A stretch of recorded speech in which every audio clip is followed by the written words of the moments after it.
Welcome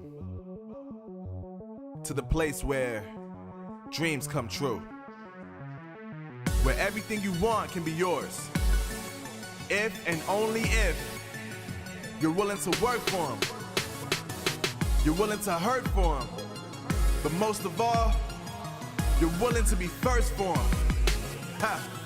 Look, I'm going straight to the top. I don't know how I would stop, like it or not. I got some goals that I'm hitting. You hear what I'm spitting? It's hot. Look what I got. Whole lot of passion and pain. The road to success is insane. Stay out my lane, cause I'm on a mission. I'm getting what stands in my way. Yeah, I'm a beast. I wouldn't play with me, baby. The way that I'm training is crazy, and I do it daily. You wanna talk about drive? I got more drive than Mercedes. I've never been lazy.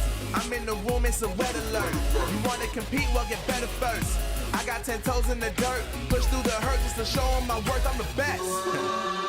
Yeah, I'm the best. I never stress. I know what's next. I'm who they test, like we playing chess. But I'm unimpressed, so now let me flex. Yeah, I'ma work through the struggle and hurt, cause I know my worth, and I gotta be first. Yeah, I gotta be first. Look, I don't want anyone's sympathy. I understand what is meant for me. I give my focus and energy. If it's meant to be, then it's meant to be. But mentally, I'm undefeated. They hear that and say I'm conceited, like there's no reason. Like I don't beat them and come back again just to teach them that when you work under pressure, you reach higher measures. They'll try and bring you down, but you cannot let them, and only get better and focus on cheddar. Eye on the prize and you'll become a legend. Like, when I'm in the room, it's a red alert. You wanna compete? Well, get better first. I got 10 toes in the dirt, push through the hurt just to show them my worth. I'm the best. Yeah, I'm the best. I never stress. I know what's next. I'm who they test, like we playing chess. But I'm unimpressed, so now let me flex. Yeah, I'ma work through the struggle and hurt, cause I know my worth, and I gotta be first. Yeah, I gotta be first. They don't know what's gotten into me, how'd I turn pain into energy. Through all the struggle and hurt, remember my worth, and that's why I gotta be first.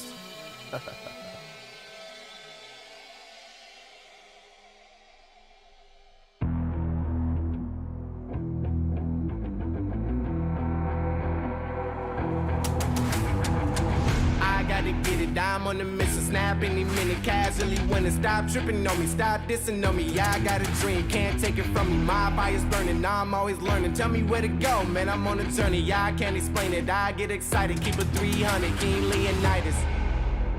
Strap in, cause it's gonna be a long ride. Working on me every single day and night. There comes a time when your worlds will collide.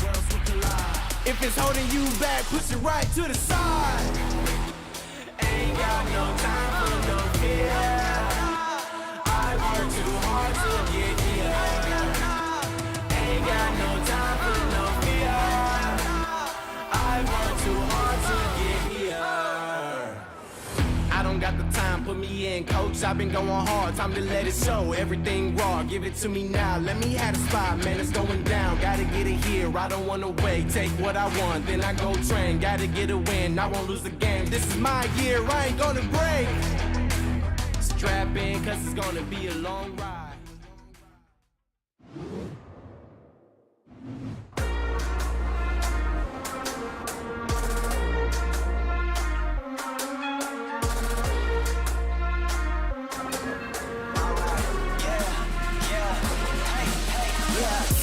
Won't stop going till a player on top know it. Rooftop, penthouse, suite. If you really want it, gotta own it. Fly through it, we was at the lowest. Blood, sweat, tears, the components. Riding all year, now's the moment. We are not friends, we are opponents. Yeah, I'm coming for mine. Yeah, I'm making a play, the game on the line. Yeah, I've been on the grind. Yeah, I jump in the spot, I made it my time. Yeah, look in the sky. Yeah, the stars align, no shade to shine. Can't stop it already. Emotional work and devotion. We put in this time. Look. You won't stop.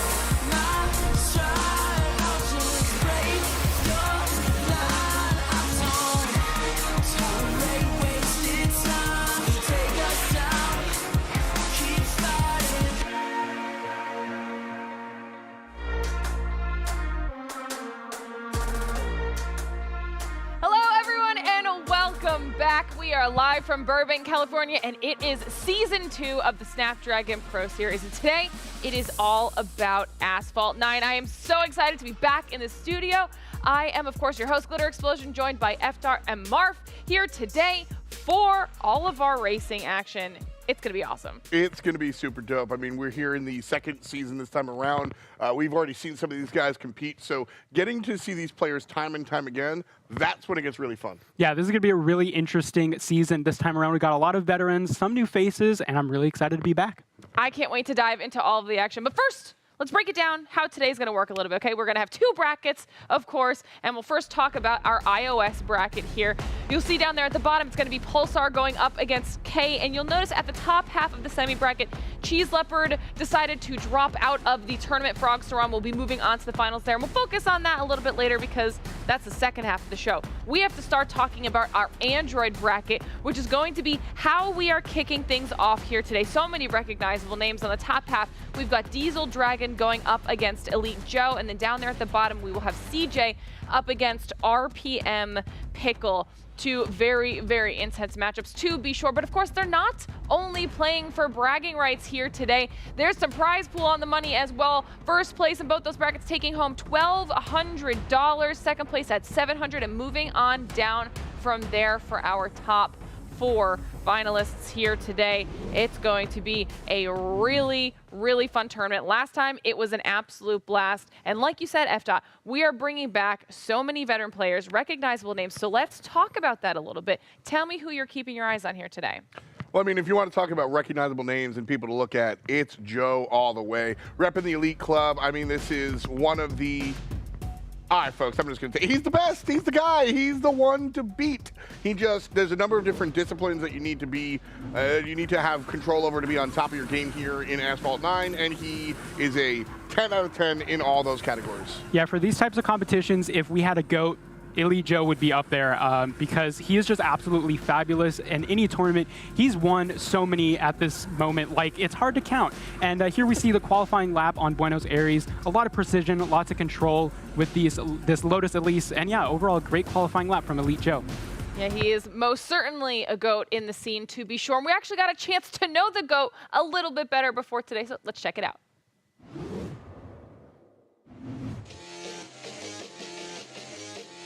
Yo siempre he querido estar participando en mis videojuegos favoritos. Uno de ellos siempre ha sido Asphalt 9 Legends.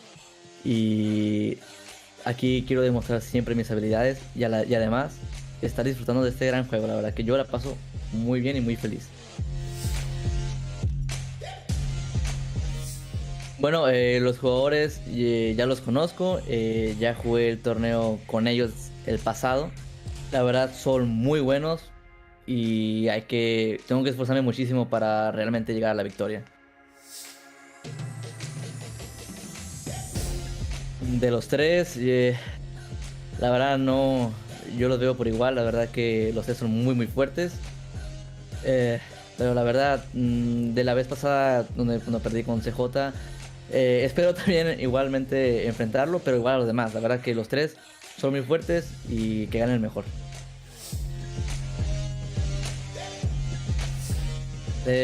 La verdad que les mando un gran saludo a todos que me están apoyando. La verdad que gracias por todo su apoyo que se siente desde años que yo estoy aquí en las competencias.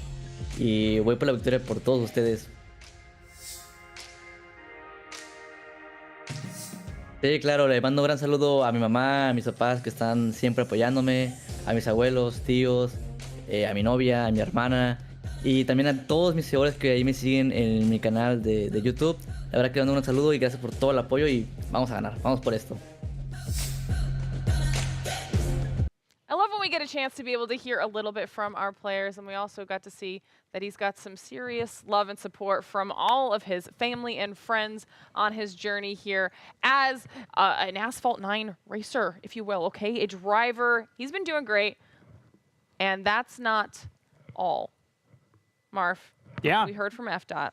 Okay, he's picked kind of a heavy hitter, but I want to know who you're keeping your eyes on. Well, I got to rep my RPM boys. So on the other side of the bracket, we have Pickle, and that's who I'm rooting for this time around. Unfortunately, dropped out of the tournament last time because he faced Elite Joe in that first roundup, but I'm hoping now he's on the other side of the bracket. I think he can punch above his weight class here and actually take home the title, go through the entire bracket flawlessly, as we see a flawless qualifying lap from him here on New York with the Lotus Emira.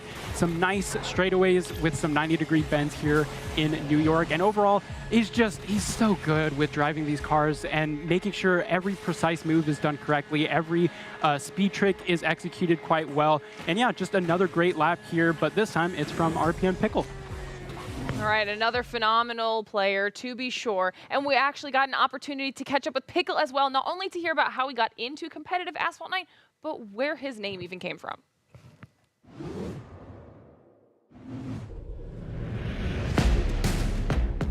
Oh my gosh, it's like such a long story. Because it was back in middle school. I used to wear this like green jacket, and it was like some girls would like call me like Pickle Dairy. That's because my name is Derek, right? And so they came up with this nickname for me, and I adapted this into Pickle Derek, which is sort of like a play on Pickle Rick, because that was like a popular meme at the time. When I joined like my first like big club, which was NNUF, they would just call me Pickle, and it was easier that way. And so I eventually just took off the Derek because I also didn't want to use like my real name as much, which I'm more okay with now. But I just adapted it to Pickle, and I've just kind of gone with that. Well, I didn't really think that I would ever get into like competitive Asphalt 9. It was it sort of just worked my way up to it, and eventually just thought like I would give it a try. It's been a while that I've been playing Asphalt 9 since like the first few months that it was released. And at first I started slow, just playing like really casually. And then during the pandemic, I started playing it more and realized like this is something I really like doing. And I started practicing more and improving. And I worked my way through better and better clubs. And eventually like I reached the level where I was thinking, you know, maybe I could participate in this ESL. This looks like a great opportunity for me, and I tried it out. This first time I like really gave it a good shot, I managed to qualify, and it's just been going on since then. First big club that I joined was A9UF. At that time when I joined, I was still like kind of new to the Asphalt 9 community. In fact, like I only started using Discord like more because of that when I joined that club. And they really helped me improve a lot as a player, the connections I made through there. I sort of like grew the most in that club. And it was, I'd already been in that club for a year. And at that point I was already pretty good at the game. But I had some problem with communicating with other players in that club because a lot of them were from different time zones than me. And I also wanted to like challenge myself more. And so I thought that I would leave for a new club, which was RPM, and I was pretty confident that it would take me since I'd already achieved some bigger things in the ESL, and it really worked out pretty well, the transition. And yeah, it's been a great club to be in. They've really pushed me to improve myself even more. Listen, sometimes when you get a nickname, it just sticks. You have to run with it. Love that we got a chance to hear from Pickle and see a really cool setup in the background as well. But those are just our casters players to watch. Of course, this is the era of everyone. So it's still anybody's game right now as we take a look at that qualifying leaderboard. See how every single one of our players made it here today, the track and their times for what made them get here. It was not an easy road. Obviously, Elite Joe up here at the top. And speaking of Elite Joe, match number 1 right around the corner. It will be Elite Joe versus Diesel Dragon, as you saw it down there at the bottom. And we already spoke about Joe, so let's deep dive Diesel Dragon a little bit here. Yeah, Diesel Dragon, another returning face here. And this guy, again, a veteran of the scene as we get into his qualifying lap with the Lotus Evija on Nevada. And yeah, like I said, all of these players are just returning from previous tournaments because they're the best of the best. And I'm really excited because I think this clash of legends is going to be absolutely amazing to watch. This guy can pull up all of those ramps so well, lots of airtime. And yeah, so we're also going to look at the track schedule here for the races and a very nice variety of tracks here. Yeah, for sure. We're looking at San Francisco, Himalayas, and then Auckland. And right off the rip, you're looking at Himalayas. This is going to be top speed oriented. A couple of different curves to be sure, but it's really just going to be about those straightaways. And then Auckland, kind of the opposite. That's going to be really just a lot of handling focus on sharp curves and corners that you've got to take a look at. And when it comes down to it, everybody's racing today in the same Lotus. And so look at these different types of courses. The car is good at some of those things, but not all. Yeah, the Lotus Evija is a very interesting car, one of the best in Class B. So we're going to have to see how these players get around with it with our tracks. And yeah, like I said, good variety of tracks. And this top speed focused vehicle is going to be really interesting to see how these players tackle Auckland if it gets to that point. It's going to be super fun, but of course, the final piece to our pre-show puzzle chat is you. We want to hear from you. Let us know in that Twitch chat, the poll down below, who you think is going to be coming out on top in our first match of the day. Will it be Elite Joe, or do you think it will be Diesel Dragon? It's going to be tough to call for sure, but I am excited. Our players are loaded in and ready, so let's get Season 2 underway. Let's do just that. We're going to jump in and dive right onto the track. So thank you so much, Glitter. We will see her a little bit later. Now it's time to take a look at some of our better players. Like we said, Diesel Dragon going head-to-head against Elite Joe. And Elite Joe, just kind of the guy who wins here. So it's up to Diesel Dragon to kind of, I think, make the mighty fall. Yeah, and we saw last time Elite Joe took home the victory, and so this is going to be an upset if he loses. I'm really honestly a bit worried because he's done this for so long. Is he going to, go into this thinking, oh yeah, it's just going to be a piece of cake, like I can just walk all over this tournament, don't even need to try or anything like that? We've seen that a lot of time in esports, and so I'm kind of worried about, we've never really seen that type of domination in Asphalt 9 where a player just wins over and over and over again.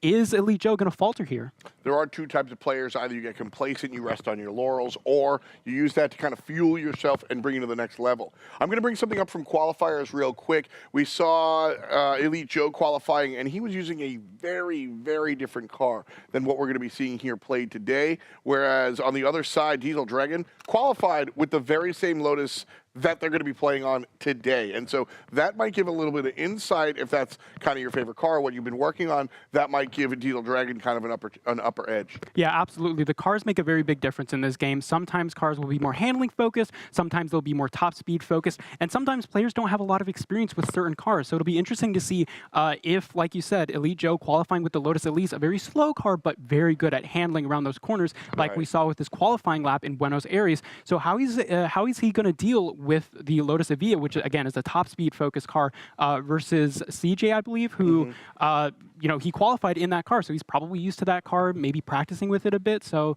yeah.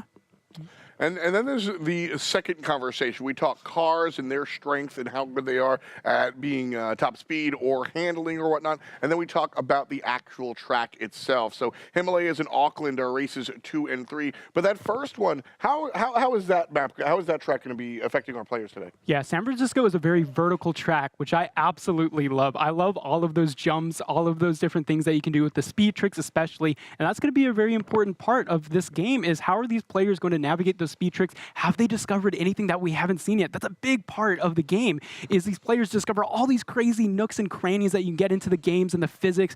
And Elite Joe is really good at, showing those off in the tournament, which I think gives him that edge. But here we go. We're finally getting into the race. And yeah, it's going to be really interesting. Like I said, San Francisco, very fun track, lots of ups and downs. They call it the roller coaster ride, the city by the bay. And Elite Joe takes the early victory here as they go into the corner. Nice little boost there coming out from Elite Joe with a nice paint job. I got to say, I love the bright metallic red. Diesel Dragon following closely in some pastel purple, I believe, which I think looks pretty cool as they go onto the jump here on the bay. And a very close call here. Oh, will Diesel Dragon get the inside? He does! What an overtake. That was incredible. He's going to go through the railings here, gets that perfect nitro, mitigates the loss of speed over the rough terrain, and we'll see them hit those ramps. Like I said, very vertical as they're coming up onto the very large straightaway here. And another straightaway coming after this. Yeah, very good control over those 360s. Ooh, they're going to go for the traffic run here. You can oftentimes find players running into those cars, but they're going to take it so carefully. This is a really close race. I'm really excited about this. Yeah, this is the dangerous way to get through this section of the map. Both these players obviously top of the crop, so able to handle it no problem. Right now, our players separated by less than a second, and it's Elite Joe that's actually trailing, believe it or not. We're going to hit the ramp on the left-hand side and then keep going. That's our first lap. And again, surprise, surprise, Diesel Dragon in the lead, but there's an opportunity to overtake, I think, in this next jump. Yeah, and one of the most interesting things about this tournament is the fact that these players are playing live. The qualifiers that they went through, there was no other live players. They could play over and over and over again to perfect every little detail, but now they're on a one-on-one. Elite Joe going through the inside route here. Is it going to be faster? I believe it might just be a touch faster if Elite Joe comes out of the side. Oh, but Diesel Dragon gets the ramp. He gets that airspeed, therefore he's going to come out in first. Interesting choice by Elite Joe. Not sure why he thought that would be a bit faster, but hey, maybe he had something up his sleeve. But they're going to go for the dangerous route again, but these players handle it so perfectly. I mean, there has been a little bit of physicality right in the beginning of the map. We saw a bump on that first overtake, and so I think that might have been Joe's kind of thought process there, getting off of the rough terrain and getting back onto the track here, still trailing at the moment. And the end of the race is going to be coming up in just a matter of moments. And it looks like Joe, if he doesn't find this last ability, no, that's it. That's it. Wow. What an incredible finish. We said that he might falter here. The nerves maybe getting to Diesel Dragon or the sort of complacency getting to Joe, but he takes the first race here. Joe on the back foot now. Yeah, tough one here. We'll take a look at the replay. That's that physicality that I was talking about. Honestly, an early bump like that could spell outright disaster, and a lesser player might have been just thrown off completely. But honestly, it was that on the inside. You mentioned it during the actual race. That inside takeover there that I think made things happen for Diesel Dragon. After that, Joe never could come back. That was such a smooth inside take. I love to see that. There's no knockdowns or anything like that. Sometimes these players can play dirty. We see that a lot on the iOS bracket. We love to call it a demolition derby. And yeah, overall, nice, clean race. Yeah, very, very smooth. And like what I liked about that is, listen, I don't want anything too clean. Show me that you're giving it a shot. Show me. And so on some of those overtakes, even in the beginning, we saw a little bit of physicality, but no intentional just like throw us under and let it go. So it was just like a good, fun to watch match. And I hope that's what we get a chance to see the entirety of this afternoon. Yeah, sometimes like a little bit of dirty drive in there. It's just fun to watch as a spectator. You know, sometimes, you know, the players then you might not be too happy about getting knocked down. But hey, demolition derbies are always fun to watch. And yeah, I mean, hopefully we'll see that maybe on the iOS bracket where sometimes things can get a bit more sketchy. But overall, another great clean race coming out from both these players. They just handled it so well. Like you could watch, and it's very hard to point out the mistakes if you're not looking for every little tiny detail. But we saw sometimes, for example, Joe take the outside line, and I think ultimately that cost him in the grand scheme of things this time around. Yeah, I think there was a couple of also opportunities to stay off of the rough terrain that Joe did not take. I phrased that kind of like Yoda, but he found himself on his rough terrain more often than you would like, and that's going to obviously slow you down a little bit, whereas across the way, Dragon did not find himself there majority of the time, and so I think that it was 0.7 of a second, and so because of that, I think that was that little bit of separation. But we're going to move from San Francisco into Himalayas, and if Joe finds this one, we'll go to Auckland after that. And so Himalayas here, this one is going to be more top speed oriented, and tell me if I'm right or wrong here, that's more Joe's wheelhouse than not. Yeah, we see Joe doing very well with like tap drifting, wiggle drifting, and also, you know, making sure he can extend his lead with those straightaways. He does a very good job at handling those types of things. And yeah, so we're just waiting for the race to start real quick here. But again, like we talk about Joe's lines in the previous race, that's not going to come down too much here in this one because, you know, the lines in this track Himalayas, it can be important, but as we're going to start the race, we'll see which routes these players take. That's going to be the most important thing in this track here. And yeah, so it looks like we've had a bit of a disconnection, unfortunately. But yeah, I mean, we'll get it sorted out. Don't you guys worry. We're going to be right back into the action real quick as we get things sorted out. But Himalayas is going to be very interesting. Can Diesel Dragon close it in a 2-0? I think that's going to be the biggest upset of this tournament if Diesel Dragon manages to just get through it. That's absolutely his goal right here. He's got to figure out how to find the victory. Obviously, going to a game 3, you still got another chance, but knowing who Joe is, knowing Joe's record, you want to win this right here and right now. And so you really got to go into this one understanding, you know, how much is on the line and take these opportunities. Look at what happened to Joe last time around and kind of download that information and react accordingly. Take away those inside lines for Joe, force him on the outside, and try to force him onto that rough terrain where he might think, and this is where that top player mentality gets to you a little bit, Joe might think that I can deal with this rough terrain. I can get the win elsewhere.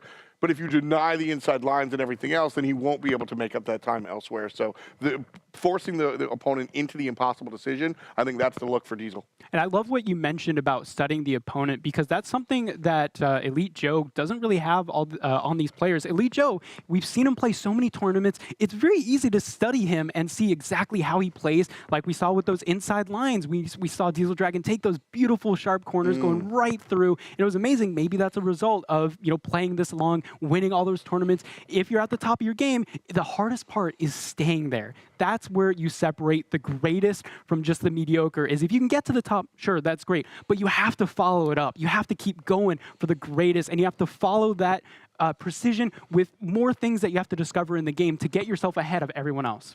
And that's the difference between qualifying and then actually playing in a live race. You touched upon it really, really briefly in that first race, where when you're qualifying, there's nobody else on the track, there's nothing else you got to worry about. But once you introduce a live racer, all of a sudden, there's two games to be played when it comes to Asphalt, or really any racing idea, is the ideal line and then the line your opponent is taking. And you have to find the blend, because your opponent also knows the ideal line, and you've got to find a way to force that player out. Race number 2 here, Elite Joe in the hole, as Diesel Dragon did win the first one, and Auckland is on the docket if we do not make it there. So as we jump into our second race, I want to take the opportunity to thank Snapdragon, our partner. Listen, winning matters to each and every single one of these players, and Snapdragon Elite Gaming is where you go when winning matters.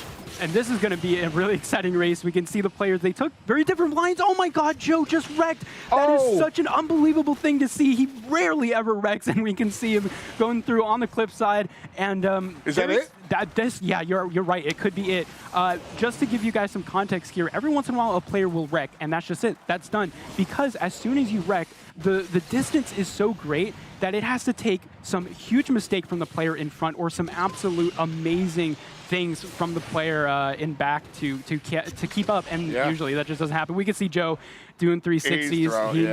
He knows. And I mean, is this the upset of the tournament? He just disconnected? Did we just see that live? Oh my God. My man, certainly feeling some type of way. No way. And Diesel Dragon, the designated driver, just bringing it home here. I mean, do a victory lap, man. Yeah, we're just partying. This is the victory lap for Diesel Dragon. What an incredible upset. Elite Joe is not going to be taking the crown for this tournament. Woof. That's a real surprise. And I'm not sure, because we did see him at the beginning of the race not opt for the barrel roll, which Dragon did take. That gave him some airspeed. And Elite Joe just didn't do it. I could see he was trying to take a cleaner line, play a bit more safe. Sometimes players will take that, but it clearly didn't work out. And that's just such an interesting fumble. See, like that's the mentality. That's what I was looking at as well. I saw that Joe was opting for the safer line because he doesn't have any cookies to play with. He's match point. If Diesel Dragon wins this one, Joe doesn't come back. So you have to play kind of like the safe, be the tortoise, not the hare in this type of situation. But sometimes you roll snake eyes, dude. Yeah, I mean, and here we go. Diesel Dragon taking a bit of an interesting route there, but he's going to take the win and advance in this tournament. Joe is going to be knocked to the 3rd, 4th place decider very early on here, which is a very surprise victory coming out from Diesel Dragon. Insane. And this is, we'll take a look at what happened to Joe just in the early phases. We were talking a little bit. We were just kind of setting things up. And Joe comes down out of the straightaway and just winds up going for this launch. And I think, unfortunately, what happened is he tried to go on that barrel roll, do the force barrel roll on the flat ramp, and he might have just cut it a bit too close. And the verticality of it, he might have just hit the edge of the cliff instead of hitting the track. Sometimes I mess that up, but these pro players, they should be doing that thousands and thousands of times. And Glitter, what did you think about that race? That was incredible. I knew today was going to be a really good way to kick off Season 2, but would I have anticipated one of the best players going out in a rage quit fashion? No, and I'm here for it, okay?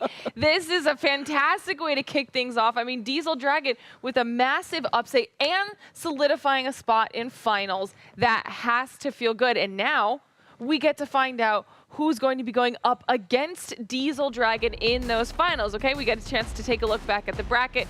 we'll see, like I was just saying, Diesel Dragon now in the finals, and like Marf had mentioned, Elite Joe down there in the 3rd place match. And then who both of those players will be going up against will be determined next between our match with CJ and Pickle. All right, now let's start things off by talking about CJ. This is going to be another good one.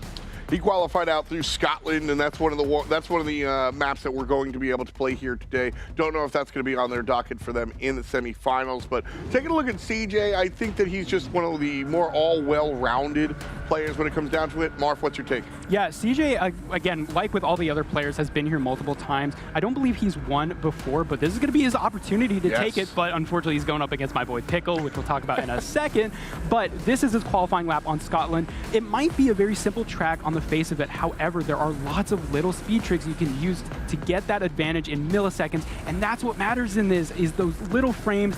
And this is the Freedom Route, one of the longest tracks here in Asphalt 9. You can see the beautiful lightning going across, and this was an incredible stunt here. He goes off the side of the cliff to get airtime, and when I saw that and then I tried to play that qualifying lap, I just could never pull that off. That was an absolutely insane stunt, and you know what? He deserves to be here because of that. I was just so unbelievably amazed when I saw that. So is that technically a wall ride, or are you still, because you go faster, right? It kind of counts as the air, even though you're colliding with something. It's not technically the track, so you still get that air time even if you're bouncing off of a cliff, I guess. So, and what an amazing speed trick here.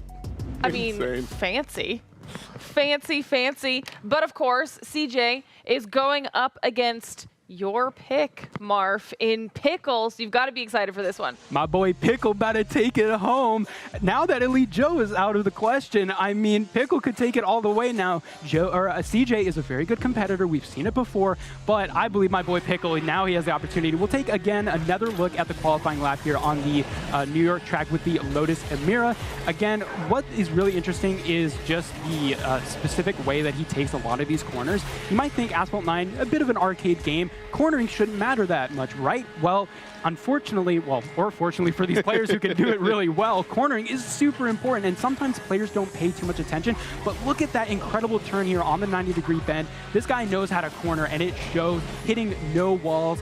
Nothing is mistaken here with his lap. It's just a beautiful thing to watch because there's no obvious sign of mistakes or anything like that as he takes these amazing ramps. Going through the subway here, again, another place where the line and the cornering matters a lot.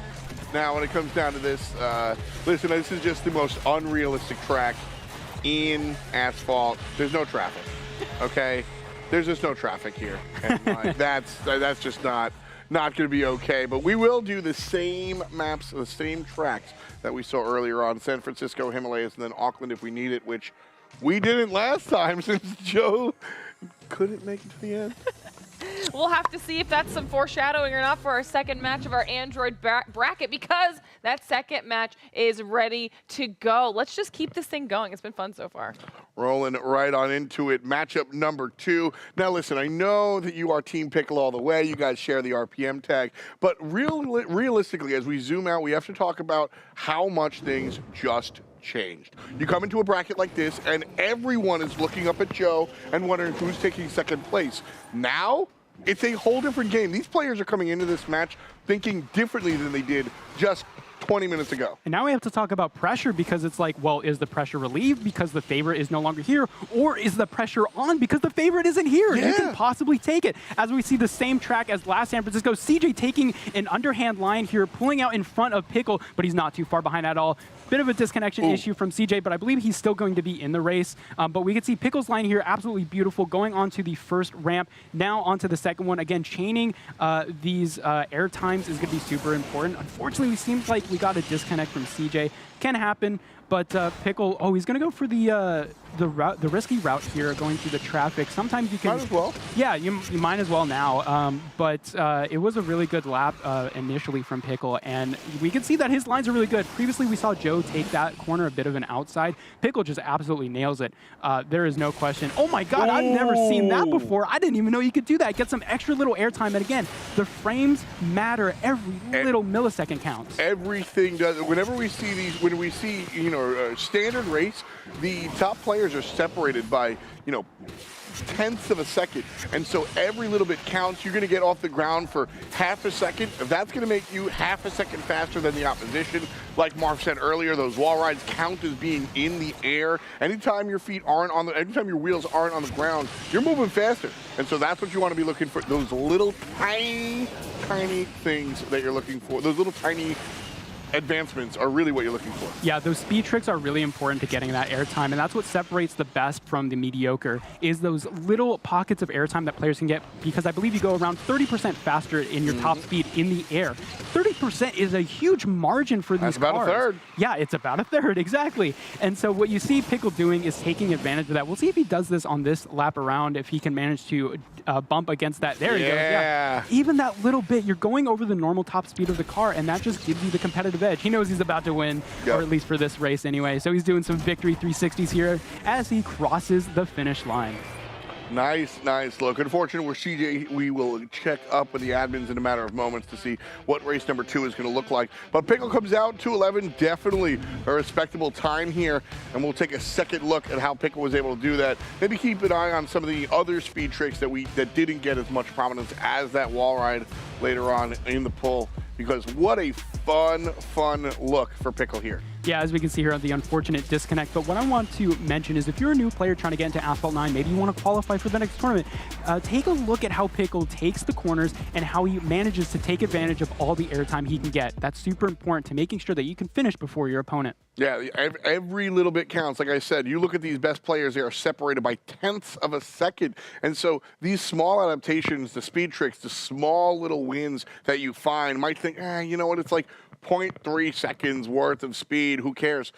Well, you're going to win the game by 0.3 seconds, and that's how you're going to find them, by those little wall rides, by these, Tony Hawk grinds. We'll see a little bit of that a little bit later as well, but try to maximize your speed, try to maximize your time in the air. Obviously, we can get down to, like, boost efficiency and everything, but really, maximizing your time in the air is one of the key pillars of this game. Yeah, absolutely. And to quote the late Ayrton Senna, one of the most famous race car drivers ever, if you don't go for a gap, you're no longer a racing driver. And these players have to go for every little gap, every little airtime, every little speed trick that they can get in order to take the advantage.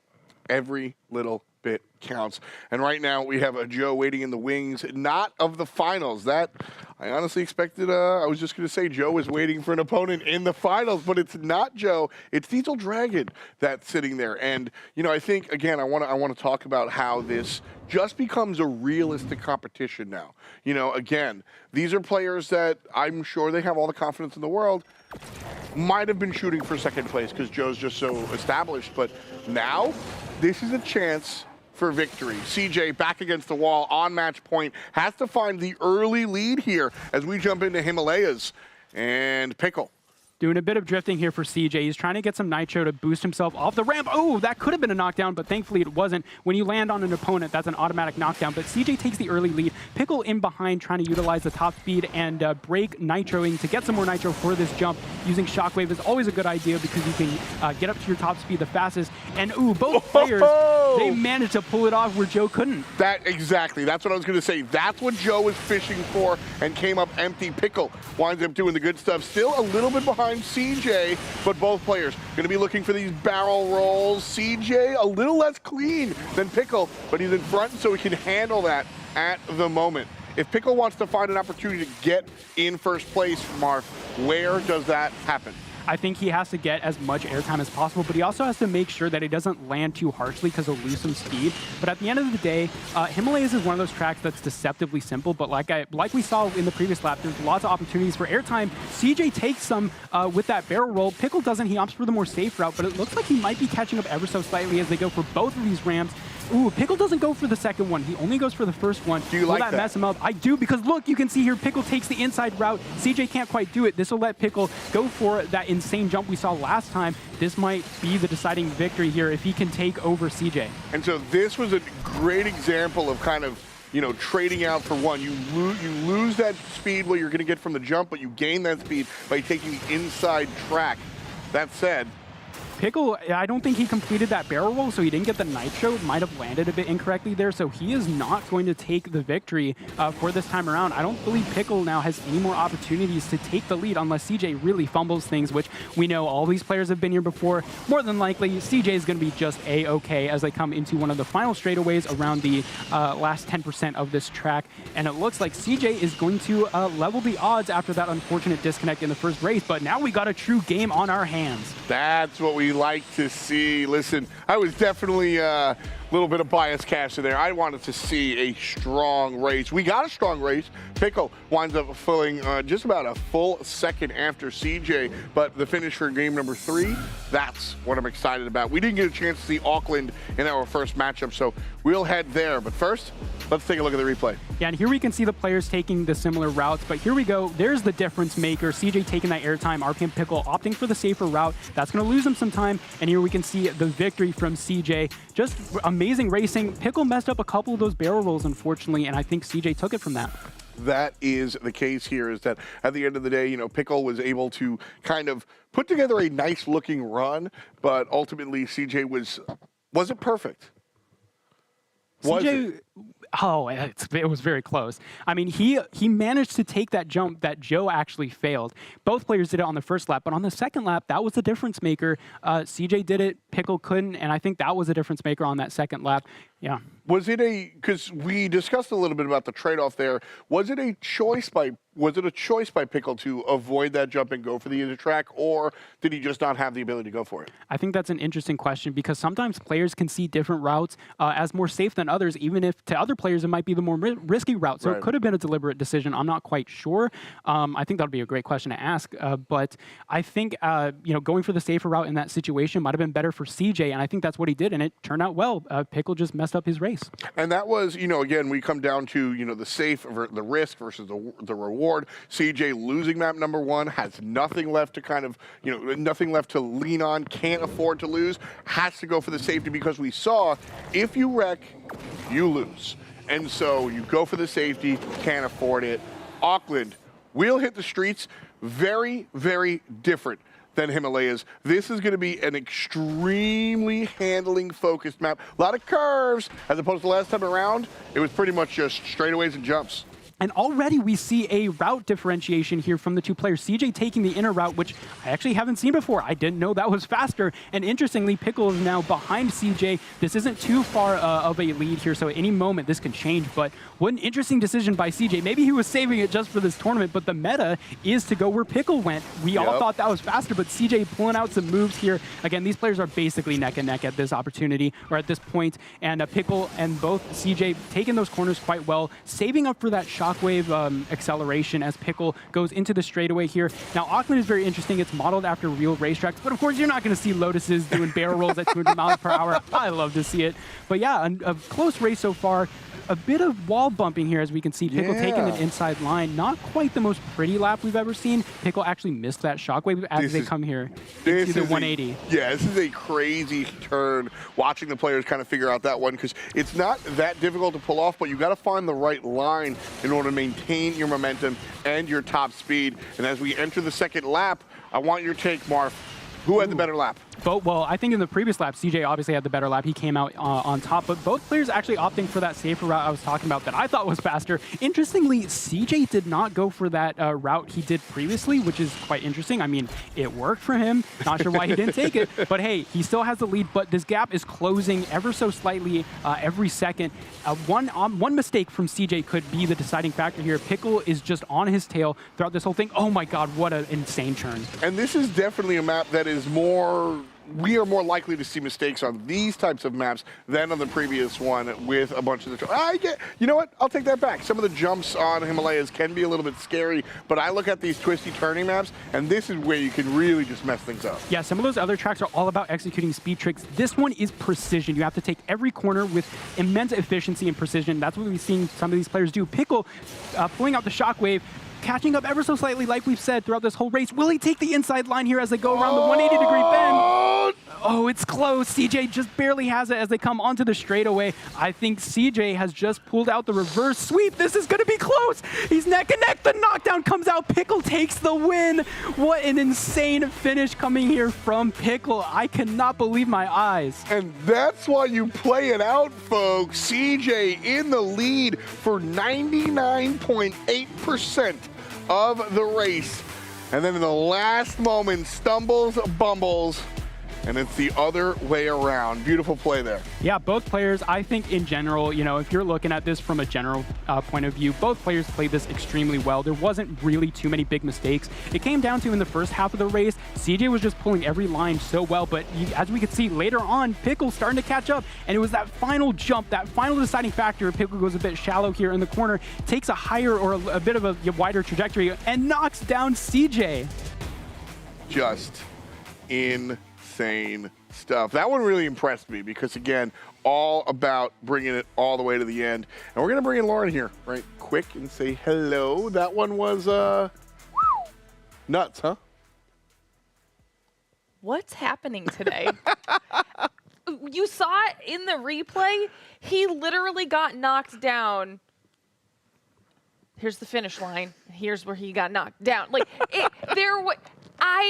that has to hurt. I'm not gonna lie. That one's gotta sting a little bit. Phenomenal performance so far. Fantastic way to kick off the entire day, especially our Android bracket. All right, let's look back at that actually and show you guys how it's all gonna play out. Our finals will be Diesel Dragon versus RPM Pickle, and then playing it out for our third, fourth place match will be Elite Joe up against CJ, which is the match that will be right around the corner. So do not go anywhere. You're watching the Snapdragon Pro Series.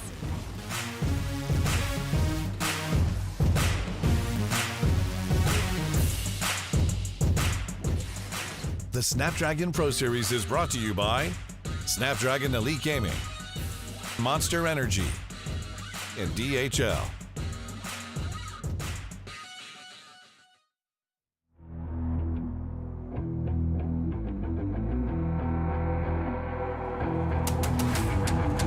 I gotta get it, I'm on the mission, snap any minute, casually winning. Stop tripping on me, stop dissing on me. Yeah, I got a dream, can't take it from me. My fire's burning, now I'm always learning. Tell me where to go, man, I'm on a journey. Yeah, I can't explain it, I get excited. Keep it 300, King Leonidas. Strap in, cause it's gonna be a long ride. Working on me every single day and night. There comes a time when your worlds will collide. If it's holding you back, push it right to the side. Ain't got no time for no fear. I work too hard to get here. Ain't got no time for no fear. I work too hard to get here. I don't got the time, put me in, coach. I've been going hard, time to let it show. Everything raw, give it to me now. Let me have the spot, man, it's going down. Gotta get it here, I don't wanna wait. Take what I want, then I go train. Gotta get a win, I won't lose the game. This is my year, I ain't gonna break. Strap in, cause it's gonna be a long ride. Working on me every single day and night. There comes a time when your worlds will collide. If it's holding you back, push it right to the side. On another level, I will never settle. Mind over matter, get the gold medal. On another level, I will never settle. Mind over matter, get the gold medal. Ain't got no time for no fear. I work too hard to get here. Ain't got no time for no fear. I work too hard to get here. On another level, I will never settle. Mind over matter, get the gold medal. On another level, I will never settle. Mind over matter, get the gold medal. On another level, I will never settle. Mind over matter, get the gold medal. On another level, I will never settle. Mind over matter, get the gold medal.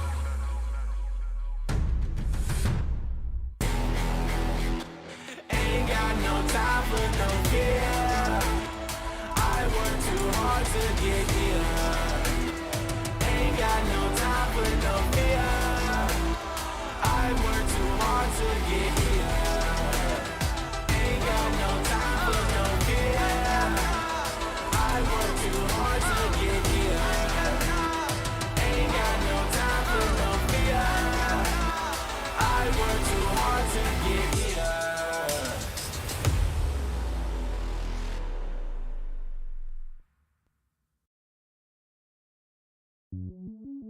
Welcome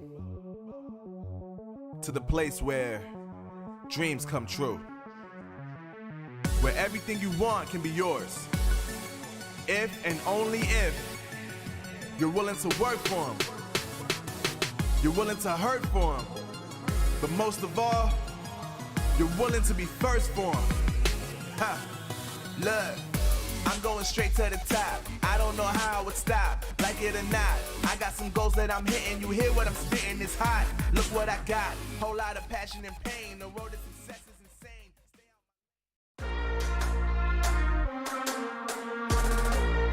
Welcome back, everyone, to the Snapdragon Pro Series, where we just saw arguably one of the most epic finishes that we have seen in an Asphalt 9 race to date, F-Dot. I mean, I'm sitting out here. I've got my bracket. I've got my notebook. I'm filling in CJ reverse. Wait, what? Last couple of seconds, Marv, we just see CJ fall down on the wayside, and it's Pickle, your homie, that's now in the finals. There was no doubt in my mind for 1 second. Yeah. He was going to pull it through. I absolutely knew it, but that was a photo finish if I've ever seen one. What an incredible victory by RPM Pickle. Honestly, I love this. Okay, we couldn't ask for a better way to kick off the entire tournament. Hello, everyone. Welcome back. Of course, Glitter Explosion here alongside F-Dot and Marf. We have 2 of our matches in the book. And believe it or not, our finals matchup is right around the corner. And we've got a lot to talk about with that. It doesn't feature Elite Joe, just like Yeah. you know, which is the first time in a long time that we can say that. Yeah, I mean, I don't think there's been a recent time in memory on the Android side where he hasn't at least been in the grand finals. Like, this is really insane stuff here. This is new history being written on the Android bracket. And you want to know what? The way Joe missed it, the way Diesel Dragon made it was not an okie doke, not an oopsie. This was Diesel Dragon raced better than Elite Joe. Yeah. We can confidently say now in this tournament that he took down one of the greatest of all time here on the Android side. And on the other side for the race, what an incredible finish by RPM Pickle. This is just coming together to be an awesome storyline. Of course, which means we got to talk about it, okay? Diesel Dragon up first here versus Pickle, but both of them with crazy races to start off the day. I don't even know how this one's going to play out. Neither do I. Neither do I. I mean, really, when it comes down to it, this is where I try to kind of like figure out what type of player you are and this, that, and third. But we're comparing kind of apples and oranges when you look at the type of player that these guys were racing against. Diesel Dragon going up against the GOAT in Elite Joe has to race differently than Pickle did versus CJ, who, listen, I'm going to move a little far away from Marf here, but like Pickle might have gotten a little lucky at the end with CJ. I don't know what you're talking about. That was calculated, precision, everything. I don't know what you're talking about. That was an incredible move by Pickle. But yeah, Elite Joe faltering here, especially on the second part here, where he tried to go for this barrel roll and unfortunately just didn't land it where Diesel Dragon did. And that's the skill gap right there for this time around. Diesel Dragon taking a bit of a victory lap for himself to confirm his place in the grand finals matchup. Pickle qualified via New York and then looked even better when it came out into the real thing. He went head-to-head against CJ, and all jokes aside, these players looked really, really race number 1 was a little bit rough. Race number 2, these players looked evenly matched. They were separated by less than a second, and then we got into race number 3. It was CJ for 99% of it. But here's the thing. Listen, they always say, luck is the intersection of preparation and opportunity. And it would have been really easy for Pickle to be like, all right, CJ's in the lead, there's no more opportunities, whatever, unplug, see you later. But the stick-to-itiveness of Pickle made him stay in the race. And because of that, when CJ tripped over his shoelaces at the very last moment, Pickle was there to pick it up, run with it, and that's why he's in the finals. Both players fought until the very end. It was a very respectable matchup. But that takedown at the end, we keep going back to it because it's just such a cinematic masterpiece of a photo finish for this race. But like I said, commendable for both players. What an incredible series they both played. We thought it was going to be the reverse sweep from CJ, and then Pickle just pulls out this incredible knockdown, as you can see, in the middle of the air, barrel rolls and everything. We're like seeing a dogfight. Okay, you know what? I will take that back. Not luck, that was. So I didn't see how that went down. I thought CJ just wound up crashing himself. That, listen, sometimes you gotta get a little bit dirty and Pickles in the finals because of it. Not afraid. And here we can see the track list for the best of 5 grand finals. Shanghai is going to be starting us off, and the variants here as well. Marv, you can help us deep dive for sure, but we're going to do Shanghai, Cairo, and then U.S. Midwest. I actually really like that map. We'll go to Caribbean and then New York if we need to. Caribbean scares the heck out of me. That's one of the harder courses in my mind. It is a twisty devil, Caribbean, but now we're seeing a lot of different tracks that we haven't seen before. So this is going to be really interesting to see how these players tackle 5 different tracks if we need it, like we said, best of 5. But yeah, new variety of tracks with the same car. So these players have some acquaintance with this car, so we'll see how they handle the new tracks. Okay, chat. Today has been very chaotic so far, which of course means we need to check back in with you and hear your opinion on the whole thing. Okay, who do you think's taking home the grand finals in our Android bracket? Will it be Diesel Dragon or will it be Pickle? Let us know in that poll down below in Twitch chat because we want to know what you have to say. But grand finals already, somehow it is grand finals time for our Android bracket. Let's kick this thing off. I am dummy excited to jump into this one, Marv, mainly because this is not what we expected. And I say this all the time. Listen, commentators can come up here, and we have our stats, and we have our history, and so that will lead you into thinking a certain thing is destined to happen. But then when it doesn't, that means sports happened.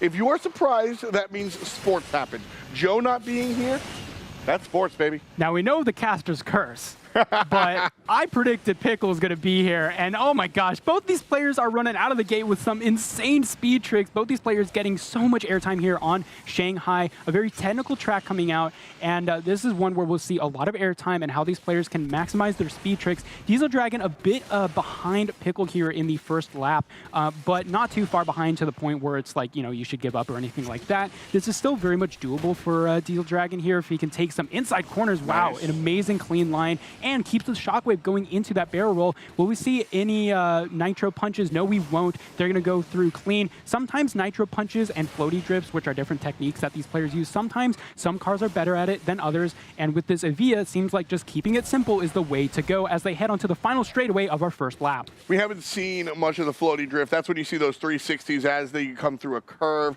So again, like you were saying, certain cars better at certain maneuvers and speed tricks. So what we've seen a lot more out of this this Lotus has been the attention to the speed tricks and trying to maximize that airtime. I'm thinking the tunnel that we saw a little bit of the wall ride earlier on. Those are the maximizations that we are going to be looking for, I think, in this car, more so than some of the drift tricks. Yeah, and as we're seeing here, Diesel Dragon fumbling a bit of those corners. We saw him bump into some of the walls previously coming out of the second lap in our first section here. And now this lead has kind of extended back to where Pickle's in like a pretty big, significant lead. It's getting closer as we're going on the straightaway. Diesel Dragon doing a great job maximizing top speed, getting shockwave out of the corner, but it seems like Pickle might take this if he doesn't mess up. Diesel Dragon winds up that last curve that we saw. He does that better than Pickle, but Pickle nails these straightaways a little bit cleaner, I think, than Diesel Dragon. So the little bit that Diesel Dragon gains is then lost just a second later as we hit these further jumps and moves. And so because of that, we see Diesel Dragon going to be finishing off in that second place, separated by less than a second, but still, that, what is that, 0.8? That is a large gap between these two players. Yeah, every little second counts here. Every little millisecond counts. Overall, this is a clean race. Both these players were very technical in how they took the corners, but unfortunately, it did seem like Diesel Dragon just bumped into a bit too many corners too often, and that lowered his top speed. Diesel Dragon not able to take advantage of the straightaways enough to catch back up to Pickle. And yeah, we start out with a 1-0 lead for Pickle, my boy. About to take the grand finals, you know it. We will see if that's the case. Definitely, well, locked and loaded, one in the pocket for the Pickle.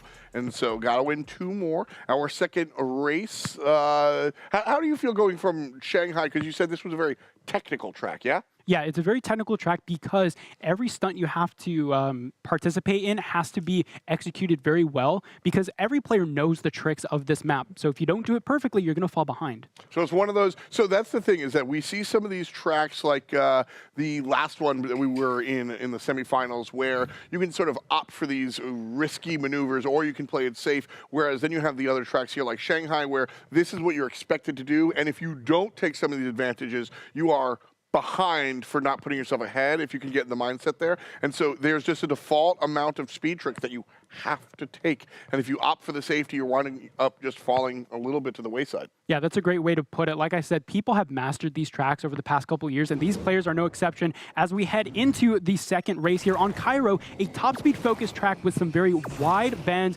Interesting to see how these players take those bends. We'll see if they pull out those punch or those nitro punches, maybe some floaty drifts here and there. Yeah, I'm going to be I think the make or break moment will be that 360 that you've got to look out for here on Cairo. Are we going to see that in this variant? I believe this variant will include it at the very end of the lap, if I'm not mistaken, so we'll have to wait and see how that turns out. Oh, these players are neck and neck. Oh, he's going to... Bumper to bumper, rail to rail coming out, and there the knockdown. Oh my gosh, in the middle of the air. Now, this is pretty early on in the race. Maybe Diesel Dragon fumbles, Pickle catches up. Otherwise, we could see the tie here with 1-1 from Dragon making a comeback in the second race, but I don't know about that. Diesel Dragon looks pretty confident here going out on the straightaway, and this gap has just widened so much because of these straightaways. I don't think Pickle will have anything to say about it until we get to that more technical part of the track. So now if you're Diesel Dragon with this large lead, do you just play super safe knowing that if you fall down, you could wind up giving your opponent the lead, or do you still go for those speed tricks and those crazy plays and the risky maneuvers in order to just keep pushing that time down? Yeah, I think you play as safe as possible here. You can see your opponent on the mini-map, so you play safe, make sure you don't wreck, make sure you don't make any mistakes, and then you see, okay, is your opponent catching up? Ooh, a bit of a weird traffic hit there. I don't know if that slowed him down too much, but it certainly wasn't a near miss. So that actually took out the opportunity for Pickle to get extra nitro there from that car, but this gap is just widening even longer now as we head into the second lap here. Diesel Dragon making sure he takes advantage of all those ramps here, chaining together some amazing jumps. Pickle, a bit of a weird 360 there. I think he knows that he might not have this in the bag here. And I think in 30 seconds, we'll see a tied score 1-1 in this best-of-5 grand finals. Yeah, Pickle, I think, starting to think about our next race.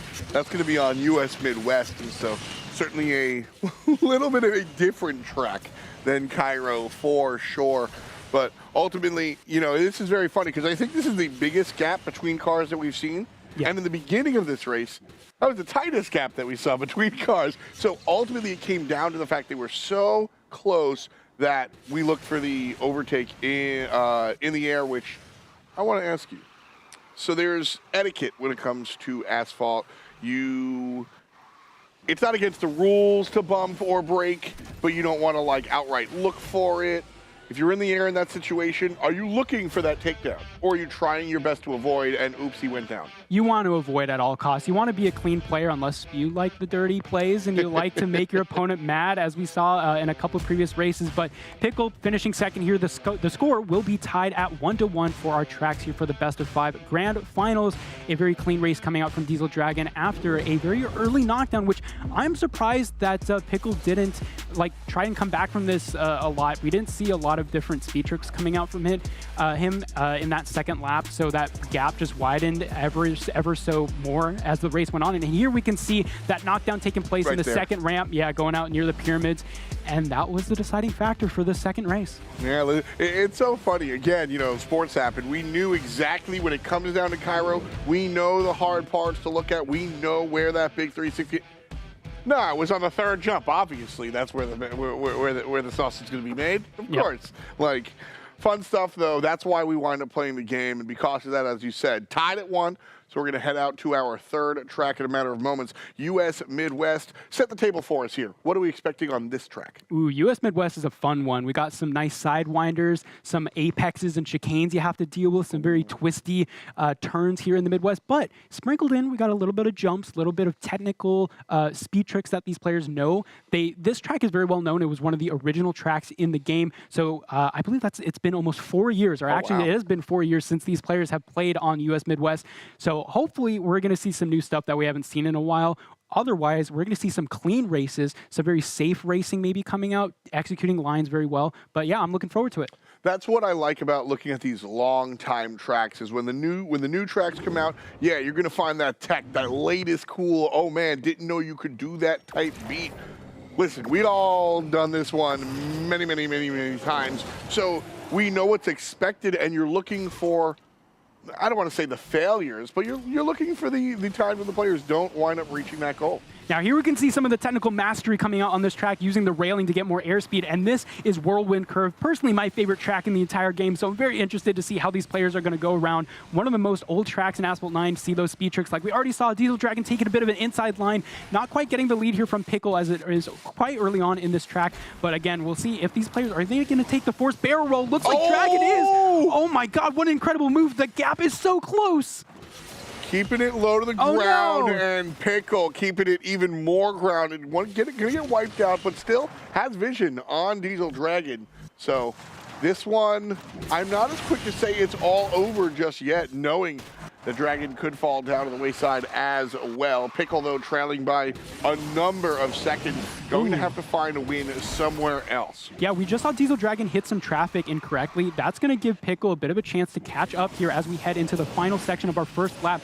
This could close the gap between Pickle and Dragon if we see Dragon mess up a bit here as we go onto the final chicane around this second lap. What a beautiful track. You got the tornadoes in the background. Diesel Dragon, let's see if he opts for the rail trick. He doesn't. He's playing very safe, similar to what we saw previously in Cairo. Pickle knows that he has to find. That's that Tony Hawk grind I was talking about. The game thinks you're still in the air, so you're still moving about a third faster than everybody else. Those are the speed tricks you have to go for. Diesel Dragon, on the other hand, he's playing for safety, not for speed. So Pickle's the one that's going to go the distance. At least he hopes. Yeah, hopefully Pickle understands that this isn't over quite yet. Yeah, he failed that forced barrel roll. Luckily, didn't cost him too much speed. He still is in the air, had some nitro, and now we see a wall ride coming out. It didn't cost him speed, but it didn't gain him speed, and that's the problem. I think Pickle needed to nail that forced barrel roll. But with the drop of the FB, he's not going to be able to find that extra boost that he needed, and that's what's going to make the difference here for Diesel Dragon. That, I said earlier, I wasn't ready to kind of call it. I think with the drop of that forced barrel, I think this one goes to Diesel Dragon, as long as he doesn't, you know, drop the device. Yeah, I think he's going to be quite A-okay here coming out onto the final air section here. Pickle, he managed to do a pretty nice comeback here, but just messed up some of the important jumps, and we'll see a lead being taken by Diesel Dragon here in our best of 5 grand finals, up 2-1. Pickle's on the back foot now. Can he recover in our next couple of tracks? Rough there, because for Pickle, I think he nailed that last lap almost perfectly. You saw even that last jump at the end, just narrowly avoiding the wall, taking the most inside that you could. But that's that forced barrel that worked out the first time around, and because he wasn't able to nail it on the second lap, I think that ultimately was the difference maker. Yeah, that was it right there. Look all of these speed tricks. Though. Yeah, it was a very clean lap. I think both players did a really good job. If these players weren't professional, if these players weren't at the very top of the game, you'd look at that lap and be like, that's perfect. That's perfect, yeah. It's the small things that separate the winners and the losers here. But, you know, as philosopher Vin Diesel once said, doesn't matter if you win by an inch or a mile. Winning is winning. And so we see here the victory goes to Diesel Dragon, 2 above 1, and we are jumping into bonus Asphalt. We get to go to map number 4 here, which should be a lot of fun. Previously, we didn't, well, no, we made it to game number 3 earlier on, so I'll eat my words real quick. But heading into track number 4 should be exciting. I think these guys, Diesel and Pickle, match up really well. Yeah, I thought this might not be a close game considering that these players haven't been in a grand final, I believe. Maybe CJ was previously, but Pickle certainly, last time I believe he bombed out because Joe replaced him in the grand finals, but this time he has the opportunity to take it. Does Pickle come into this next race with the winner's mentality? Can he take it? Can he say, I'm on the back foot, but I need to control the pressure, make sure I hit every line perfectly, and take back the victory from Diesel Dragon? And that's the beauty when it comes down to this situation, is you find yourself in game 4, you're down one whole matchup. If you win, it's a single race. It's just one for the money. So that's what you have to think about, one by one. And this is, I'm going to say my least favorite map. I like it, but it's just, it's incredibly difficult to race on. Yeah, it's one of those where if you're not watching everyone else do it, if you're not looking at YouTube, you're not looking at everyone else trying it, you're not going to know exactly how to take it. An inside line taken by Pickle as he maintains this early lead, coming out with the shockwave onto the straightaway here. One of the only straightaways here on Caribbean. It's a really great opportunity to maximize this car's top speed, which is one of its strong suits, as we come here onto some more barrel rolls on the beach. Such an inspired track, Caribbean is. I always find that very reminiscent. But Diesel Dragon catch up here by Diesel Dragon. He almost took it. That was going to be very close as Pickle. They're both going to do some wall riding here as they come onto the second lap. Dragon taking the inside line. Oh my gosh, this is so close of a race. Neck and neck. Oh, the knockdown. Another one coming out here. And it's going to be Pickle on the back foot once again. This guy cannot catch a break. The fact that it happened so late in the race might spell doom. Yeah, it might be it for Pickle. Oh, Diesel Dragon, a bit of a mess up there. Pickle's going to have some opportunity to catch up. It might be too big of a lead for him to do so, but that's one of those fumblings we saw Diesel Dragon do after he got a knockdown. Maybe some nerves catching him like, oh, I'm going to win. Wait, hold on. And then he makes a bit of an error, but he's going to recover it as we go into the straightaway. This might be over, I believe, for Pickle. Diesel Dragon doesn't look like he's slowing down anytime soon, opting for the safer route. We don't see him going for those ramps, get some airtime on these sand dudes on the beach. And this is where the race became super close, but unfortunately now during this lap doesn't look like that's going to be the case. And yeah, Pickle unfortunately just can't quite catch up. Not enough opportunities to get some speed tricks in here. Diesel Dragon going to be taking that safe route here going into the final stretch of our race. Yeah, not even opting for that barrel roll there. He's going straight head on. RPM Pickle catching up just a bit, but it's not going to be enough road for him to do so. And there we have it. Diesel Dragon takes the victory. And takes the game, set, and match. Diesel Dragon wins this one and wins it all. That's going to be the grand final. Diesel Dragon snaps 3 out of 4. Because of that, he's on top. Pickle in that second place. But Diesel Dragon really, really earned this one. Yeah, this was incredibly close. Look at how insanely tight these players take those corners. They're neck and neck most of the time. And so these players both played very well. I think if it weren't for those knockdowns, we would have had some incredible lines here on our hands. But unfortunately, that knockdown came in. Maybe Pickle wasn't quite aware of his surroundings. Maybe he wasn't sure if he should take that ramp or go safe. But he got knocked down as a result of it. And Diesel Dragon here, he takes the victory. I mean, I have another one of those like annoying caster phrases when it comes to this. Hesitation leads to devastation. Yeah. You have to make that decision before it's time to actually execute. And so because of that, I think that's why we see Pickle celebrating a silver instead of a gold. But we have a gold right here. How you doing, bud? Oh, gee, thanks. That was nice. I mean, today is apparently the day of knockdowns. I don't think we've ever seen that many before in one of our events. It's been a very, very fun way to start off and now close out our Android bracket. It's been fun, and honestly, we talked about like what's dirty, what's okay. This all seemed like, clean is the wrong word, but this all seemed above board. Nothing seemed like anybody like real dirty play. This seemed like knockdowns happen, bro. Yeah, I mean, in racing, things can happen if you're not aware of every millisecond, all your surroundings. That's exactly what happened. Diesel Dragon got a couple knockdowns, and that was the deciding factor. Pickle taking second place. I'm still happy for my boy representing RPM, but unfortunately just couldn't quite close it out this time around. But he's getting closer. Like I said last time, he didn't make it to the finals, but this time he did ever so slightly, creeping up to Elite Joe's title victories. And that's also the other, the other story that we've got to kind of comment on is the fact that Elite Joe not here in the finals, Glitter, that is an outlier. It is. It is. I mean, we saw on the bracket there, obviously, we have Diesel Dragon taking the whole thing home, Pickle in second place, CJ in third, and Joe down there in fourth. I mean, it was an unexpected day, to say the least. But that's what we love about this, because every single one of our competitors has been here before. They're all very experienced. They're all very good at this game. And it just shows that the competition is getting that much closer every single year, because not in a mean way, guys, okay? But neither one of you called how this was going to end up. Nope, that's true. That's true. Like I said, that just means sports happened.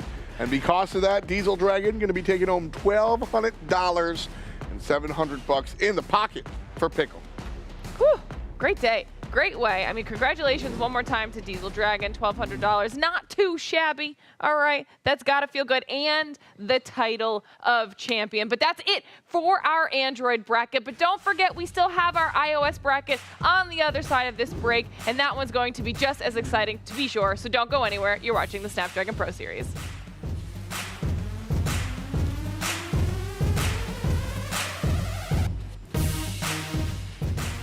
The Snapdragon Pro Series is brought to you by Snapdragon Elite Gaming, Monster Energy, and DHL.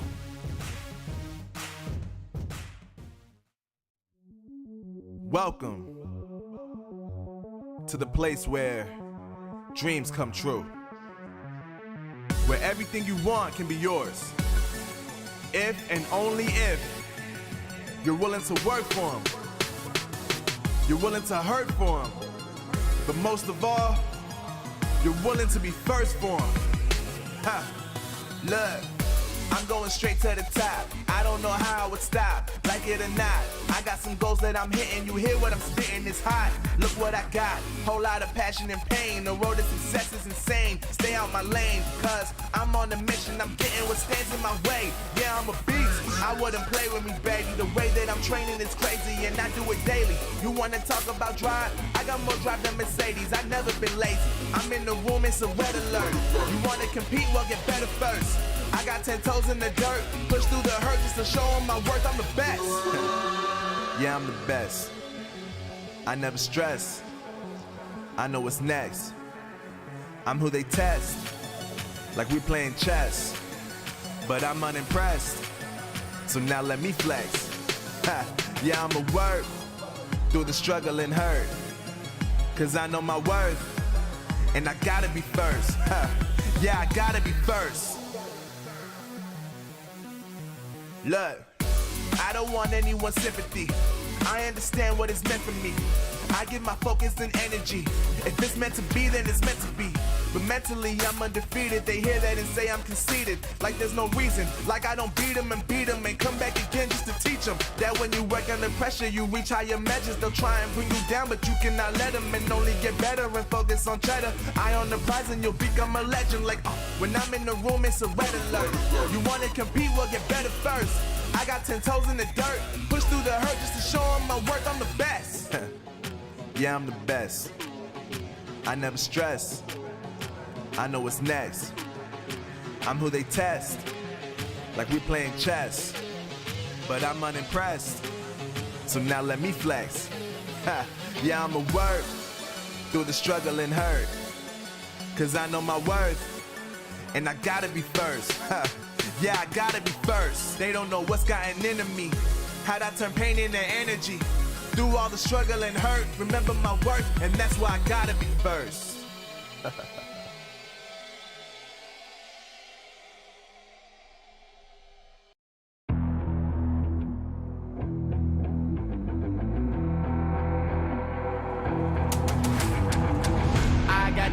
I'm on the mission, snap any minute, casually winning. Stop tripping on me, stop dissing on me. Yeah, I got a dream, can't take it from me. My fire's burning, I'm always learning. Tell me where to go, man, I'm on a journey. Yeah, I can't explain it, I get excited. Keep it 300, King Leonidas. Strap in, cause it's gonna be a long ride. Working on me every single day and night. There comes a time when your worlds will collide. If it's holding you back, push it right to the side. Ain't got no time for no fear.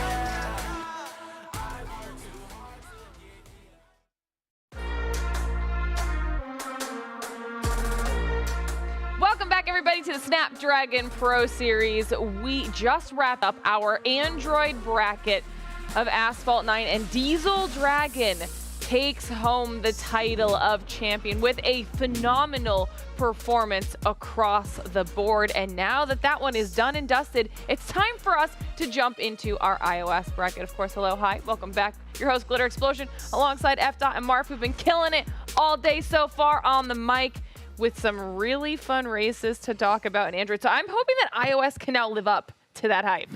It's going to be tough. We had the best player in the game fall down in the early phases, and then the last one went 4 out of 5 possible games with players separated by a hair. Oh my God, it was some intense racing, some amazing photo finishes, but here we can see the bracket. Froxron going ahead, and we've seen him in a grand final before, and so he's won the last tournament, and we'll see if he can do it again. Yeah, we'll notice on here that Cheese Leopard is down there in the third place match. He did decide to drop out of the tournament, so we will be starting off the day with that match between Pulsar and K. But of course, once again, our prize pool happens for the Android bracket. It happens again for our iOS bracket. $1,200 on the line for that first place finish. Second place taking home $700, and then going on down from there. It's going to be fun. I'm excited for this. Now, obviously, though, before we get into all that action, different bracket means different players, which means different players for you guys to keep your eyes on. So, F. Dot, who you got this time? Well, first off, let me apologize because last time I picked someone, they got wiped out way before they needed to. But Frog Saran is my selection. Listen, love where the name comes from. I actually got a chance to see this guy race last time around in the Season 1 finals, and this guy brings it. I also really love the choice of qualification track.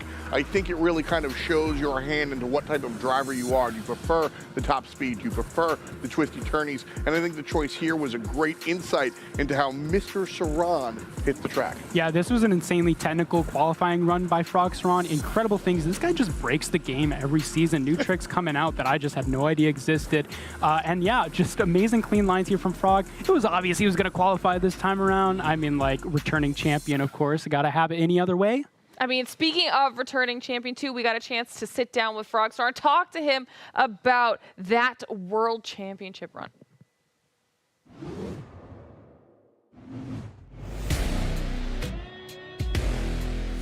Actually, we had competition between 3 players. It was QWERTY and RPM Kepa, Chim actually, and we're uploading a video each time who sets a new world record, uploading a video.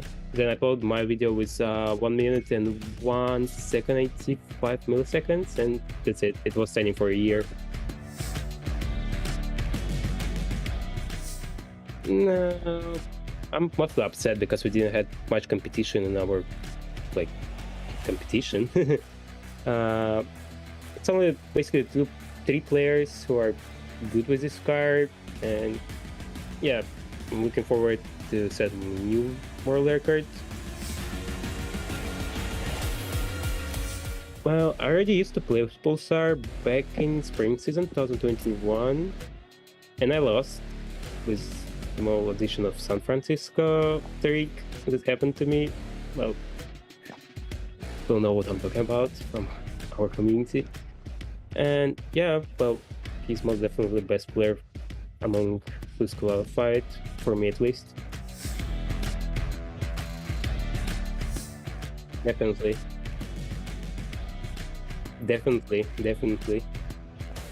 Because, first of all, I already know how he's playing, mostly on my level, maybe a bit higher, a bit lower in some maps, in some cars, but be basically the same. So it could be interesting for us and for viewers too. Yeah, well, not particularly to him, but for his club. Like, we all know RPM is dominating Europe session, but you guys are forgetting about us in NA.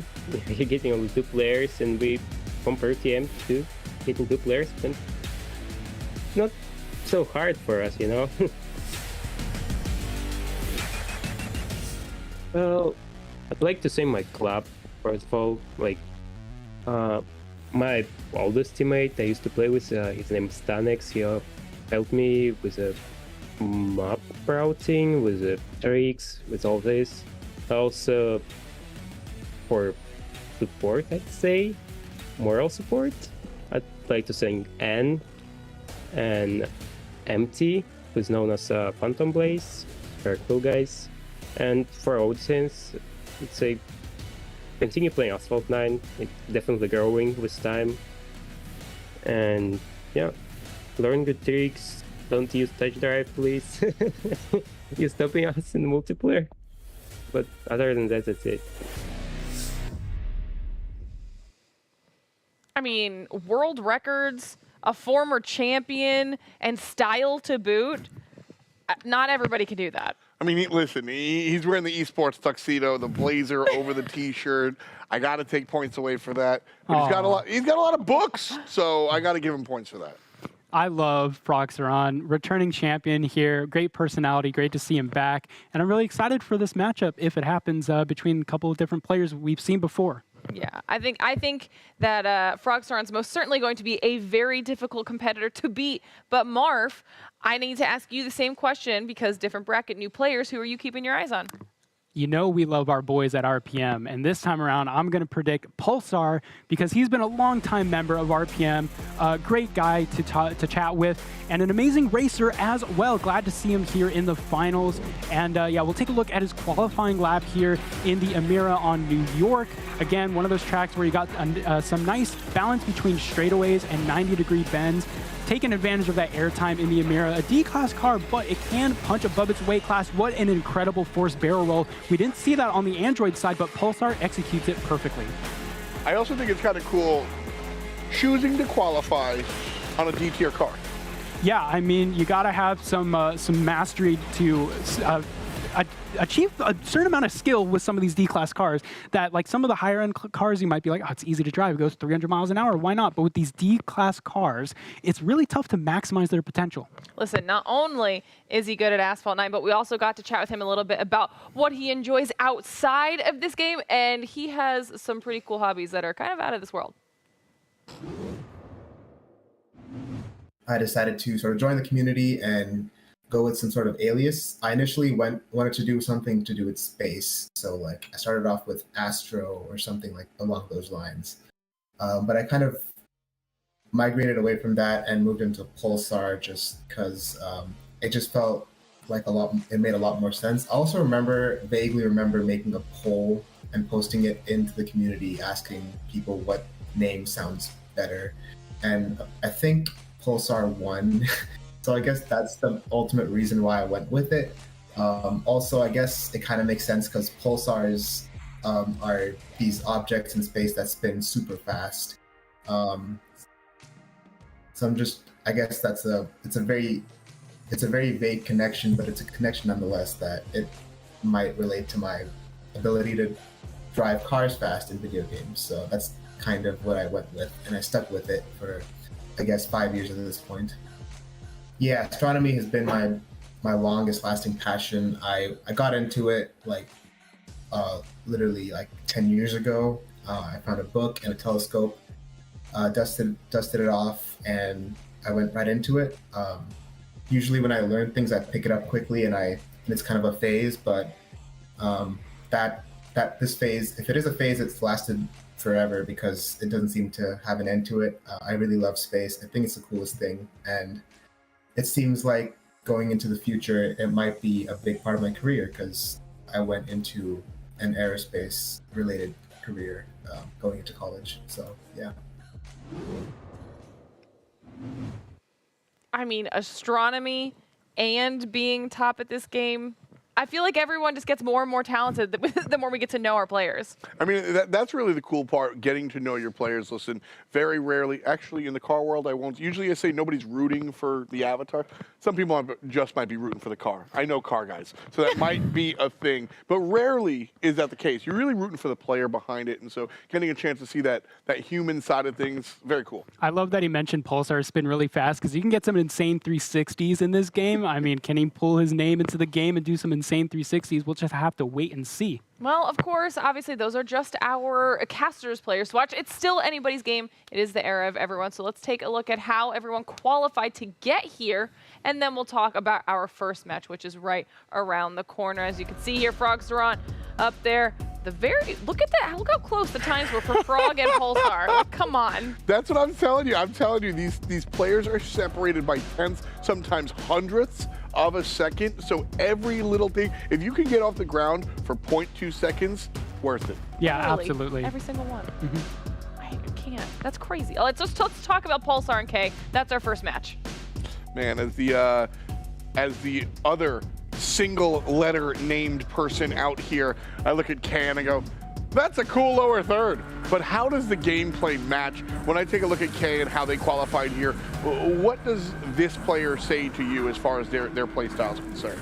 I mean, this says to me precision. I mean, there's no like insanely crazy things coming out here. Scotland is a simple track to learn, but it's easy to learn, hard to master, and that's where we're going to see Kay taking the advantage here in this qualifying run. Another clean lap by all of these players, but Kay definitely knocked it out of the park with this one, driving along the nice coastline there. Water splashed on the windshield. It's a beautiful track, absolutely. Yeah, really pretty to look at, and I'm sure he thought it was extra pretty as Kay winds up qualifying up here for our competition. Trying to get in the money again, $1,200 on the line here. That's one of the cooler moves I think you can make on Scotland, is that little ride down on the side. Yeah, I mean, this move I don't think existed like a few months ago, and then all of a sudden, these pro players are just implementing it like it's nothing. I mean, I am so impressed this time around. We could see another airspeed trick coming out here. Again, one that we didn't know existed a while ago until recently, so incredible stuff coming out from these players. New tech, that's what keeps these games kind of fun and interesting, is the fact that there is always new tech. These are our tracks that we're going to be jumping into as far as our semifinals are concerned, San Francisco and Himalayas, and then we'll run into Auckland if we need it. But streets, cliffhanger, and starting grid are the variants. Absolutely. And yeah, San Francisco, Himalayas, very different tracks. Auckland, quite the opposite of Himalayas. So again, more variety coming out here, and I'm really excited to see how these players master these tracks in the Lotus Evija. All right, chat. It is a new bracket, which means it's another question for you. Okay, we've got new players, and we want to know who you think is going to be taking home this semifinals match and making their way through to finals. Will it be Kay or will it be Pulsar? Let us know your thoughts in that poll down below in Twitch chat. It's going to be another close one, or at least I anticipate it will be, because today's been pure chaos. I'm here for it. Let's dive into the iOS bracket. We are certainly agents of that chaos, so we will see how it comes. But at the end of the day, it's up to the players to kind of drive the show and, well, deliver us that chaos if we get it. So that's what we're going to be jumping on into. Kay here versus Pulsar. And here we see Pulsar taking the second place out of the gate, Kay taking a short lead. Again, nothing crazy. Thankfully, this time around, we won't see any close contact like we've seen in the Android bracket. Sometimes iOS can be that demolition derby. Maybe it'll be the opposite. Maybe we'll see some incredibly close, clean races. Kay and Pulsar taking very similar routes. Kay managing their nitro incredibly well going onto these two barrel rolls. Again, San Francisco is a very vertical track. You want to make sure you have shockwave, because going up in the air requires a lot of acceleration to take advantage of that airspeed. Both players opting for the traffic route. Oh my gosh, they're just so clean. No mistakes here coming out from either player, as Kay is already into the corner here and does an incredible 360 turn to make sure he optimizes that drifting speed. Trying to find the perfect balance in that turn specifically. You know you're going to hit the rough terrain. How do you exit? Do you have the boost afterwards to find that, regain your momentum and the speed that you lost by hitting the grass? That's one of the bigger decisions that you have to make. That's an actual decision and not just a reaction. And that's one of the cool parts about the game. Yeah, you have to combine reaction with insane decision-making. Every little second counts. We saw Kay not opting for that wall speed trick we've seen previously. I believe Pulsar managed to pull it off, but that gap is going to close ever so slightly, but Pulsar is still on the back foot. He needs to either hope that Kay makes some big mistake, or he's got to pull out something that we haven't seen before. And here we go, on the straightaway. Yeah, this is where you want to tee up your barrel rolls. Okay, good. Thought Pulsar was going to nail the building there. Got away from it still. Unable to really regain speed. Check a look at this though. Kay beating Pulsar in the boost category. Just hand over fist. Has more options available to him, and I think that's why he's maintaining this first place position. Yeah, Pulsar opted to go on the inside line, but while he did that, he avoided the nitro bottles, didn't let him get shockwave, even though he's going to do this airspeed trick there. Oh, he crashes into the barrier. Unfortunately, that'll be it for Pulsar in this first race as Kay crosses the finish line after a very clean race. Unfortunate for Pulsar there. That said, I mean, you know, I think kind of saw the writing on the wall, so that crash not overwhelmingly disappointing. I think it went awry a little bit earlier there. Where do you think the moment was that separated our two racers? I think it was throughout the game. We've seen a lot of opportunities for Kay to use shockwave while Pulsar didn't, and Kay managed their nitro efficiency so much better. And I think all throughout the race, Kay just managed to widen that gap ever so slightly with that nitro management. I think that was the deciding factor between these two racers for San Francisco. Scary place to start if you are Pulsar, as we head over to Himalayas after the fact, but a kind of different map, I think, when it comes down to it. And so some of the things that went awry for him on San Francisco, Pulsar might be able to pick up and move in a different direction coming into race number 2. Yeah, Himalayas very top speed oriented, but we'll see some slight differences maybe in the routes that these players take, and I think that is going to be the deciding factor. Can they nail those different barrel roll jumps? We've seen some players fumble before. Yeah, that is the scary part, because you've got to, because you're at this level, and that's the thing is, like, at a lower level, you might be able to say, listen, you know, if I take the barrel roll, I'm going to go a little bit faster, but it's dangerous and I might crash, so I'm going to opt not to. If you opt not to here, that just might be it. You might just lose, because at this level, all of these players are going for those forced barrel rolls and stuff like that. So jumping into Himalayas, it's going to be about maintaining that top speed and making sure to stay up that number 1. Absolutely, and as Kay is a newcomer, I believe, to the tournament bracket format, again, we mentioned earlier, these qualification laps were by themselves, no second player, and no second lap as well. Big. Going into that second lap, you need to keep your momentum, and here on Himalayas, that's a very big factor, as we see Kay taking another slight early lead here, but Pulsar does have the opportunity to maybe go a bit low on this jump to go around. Ooh, we're going to see very identical routes. Oh my gosh, Kay wrecked on the barrier there. It's easy to mess up. You might not see it coming, but Kay unfortunately didn't, and that is a wreck as a result very early on here. An entire race to go, but still can be a little scary here. Both players opting for that's the scariest speed trick, I think, that we see in the tournament, is taking that kind of jump into the canyon, looking for the barrel roll across. But both players wind up nailing it, and because of that, we're maintaining our 1-2 positions. Yeah, Kay took an interesting route there, not opting for the barrel roll on the inside. I believe that's going to cost them a bit more speed loss as Pulsar widens this gap. Actually, this is a pretty big lead here. I think this is going to even our score here as Pulsar shoots into the second lap with a very wide lead.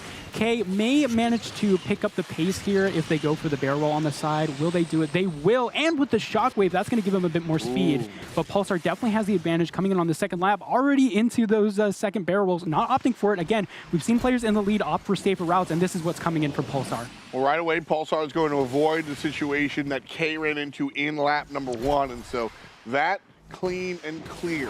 Kay, honestly, I think has their work cut out for them, because Pulsar, this lead has only gotten bigger since Kay fell down before, but that's a big play. Yeah. Kay actually maintaining the airspeed by landing on the rail 50-50 style. Shout out to the skaters, but not enough to maintain, because again, Pulsar's lead has been growing the entire time. No, he was playing absolutely perfectly during that first section of the second lap. No mistakes coming out whatsoever, and took the inside line, which gained him a bit of speed. Kay definitely got the advantage in terms of airspeed, but Pulsar just took a shorter route, and I think that's going to secure his victory here on Himalayas. I think we're looking at Auckland. I think we are. Pulsar has to feel good about this one. The question I ask you, which I don't think is as simple as it was before, could Pulsar have won if Kay didn't wreck earlier? Absolutely. I mean, I think we've seen Pulsar. He managed to take some tactics there, like we saw, learning how to adapt to being in the lead, taking it slower, taking it more carefully. And here we go. Here's the mistake from Kay, running into that barrier. Ooh. Sometimes you just lose control of the car, but that was it. And it looked like Kay, that happened because they were really stretching to grab those nitros. Yeah. Grab those bottles. Sometimes you've got to leave them because they lead you to disaster. Couldn't figure out, and again, I think it was that split-second decision where he's like, should I go for the nitro? Should I make the turn? Oh, I'm already wrecked. And so that made them run into a rough spot. Because of that, race 3. Absolutely. We're going to go to Auckland, which is a very twisty track modeled after real racetracks. And I think it's going to be interesting to see how these players use the Avia, which sometimes the handling, as we saw in the Himalayas, even though it's a top speed oriented track, if you can't quite nail the handling of this car, you're going to mess up and wreck, hit some walls. We did see some wall touches in our previous games. Maybe we won't see that out here. I mean, this was overall a pretty clean game. Yes, this one particularly was. And when you look at this, when you look at our bracket down here in iOS land, I think cleanliness is kind of the key for these players. Absolutely. Unlike the destruction derby of the Android, this one came down to player error, which I was surprised to see because these players should know every little detail. So it was unfortunate that Kay wrecked. We'll see what happens as we get into our third race here on Auckland. And as we can see, K taking that same route CJ did previously. I didn't think it was useful, but here we go. K, will he take the early victory, getting some airspeed here? And he does. Pulsar is in behind K as we go onto our first lap. Another interesting decision made by these players, and maybe a gap in knowledge here from K to Pulsar. Well, this one a lot closer than it was last time around. K in track number 2 wound up falling down like that, and Pulsar does it as well. Unfortunate. And that one might, that one might beat all the marbles, Marv. Yeah, I think this might be it for my boy Pulsar. Unfortunately, going for a risky barrel roll. We saw K avoid that because sometimes those can be a bit finicky. You might land on your back like a turtle who just can't get back up, and that's exactly what happened.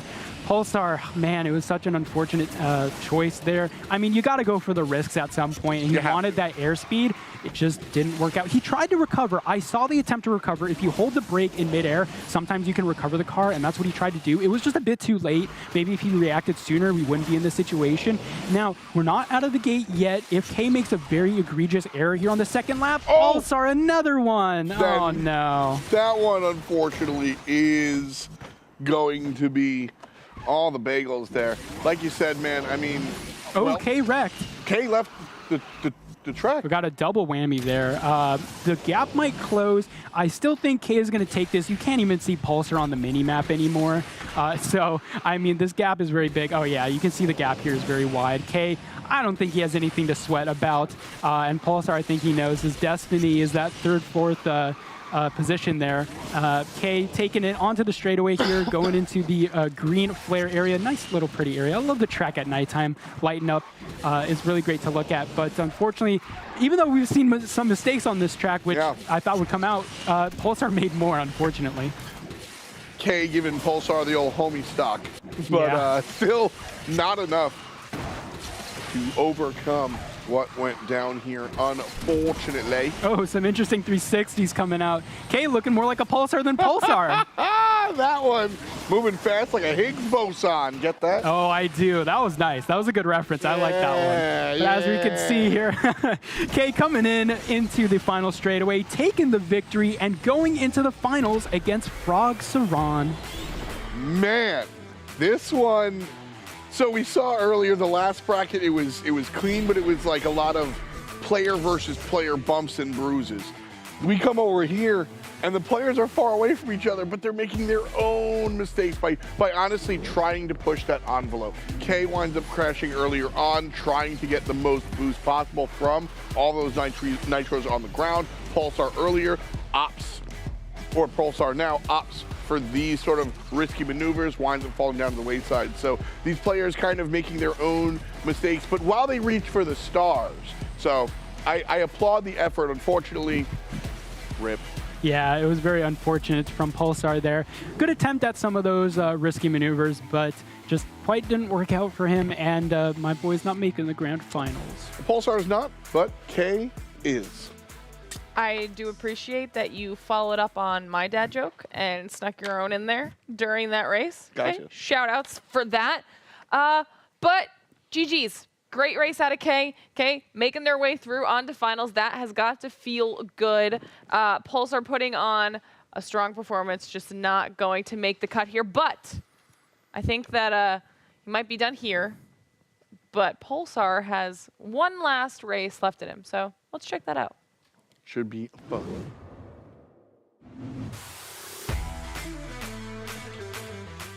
I think around the same time I got into competitive Asphalt, I also sort of got sucked into the competitive Rubik's Cube area of interest, and I guess Asphalt 9 took off way quicker than the Rubik's Cube competitive scene did for me, because I just spent more time on Asphalt. Oh, this was a really long time ago. I think in like grade 4, I started because there was a friend of mine who was passionate about it, who taught me some of the different types of Rubik's Cubes, and I really got into it and started collecting them. But I kind of paused that hobby for a while, and I just got back into it like maybe a year or so ago. It's interesting because it has a lot of so the Rubik's Cube and the whole idea of being competitive at it has a lot of parallels with Asphalt itself, in that you're just trying to do the exact same thing over and over again, but trying to improve your time and improve your performance. And there's obviously no end to it. I think they're very different skill sets.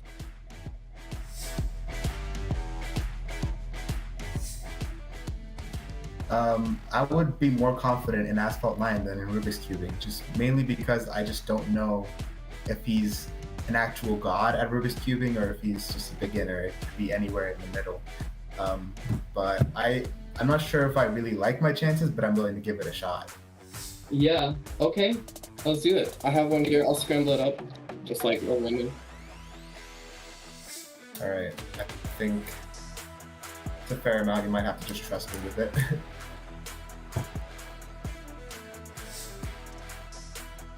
That's pretty scrambled.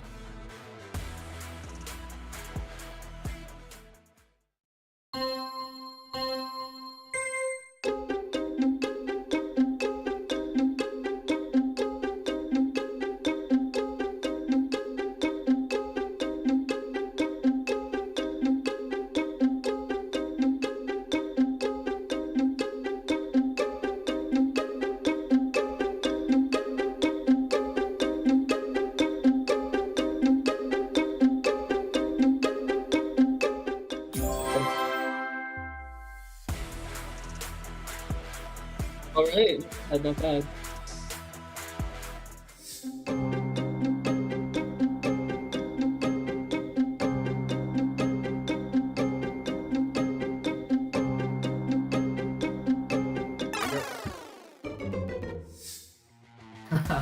Wow, yeah, no, there was no chance unless I got a super lucky scramble.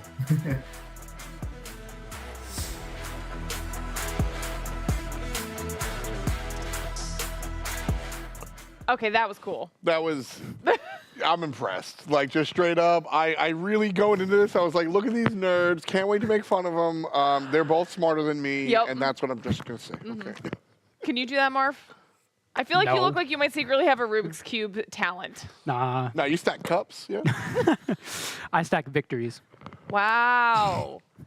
He got you with that one. That was quick with it. Had Marv. to do it to Great him. job, but got obviously, great job to Pickle and Pulsar as well with our little Rubik's Cube race. They're just a little bit of fun. Before we head into the finals, okay?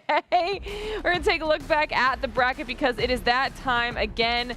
Ladies and gentlemen, you see Frog, Saran, and Kay making their way through to finals. Pulsar taking home that third place spot. Congratulations to Pulsar.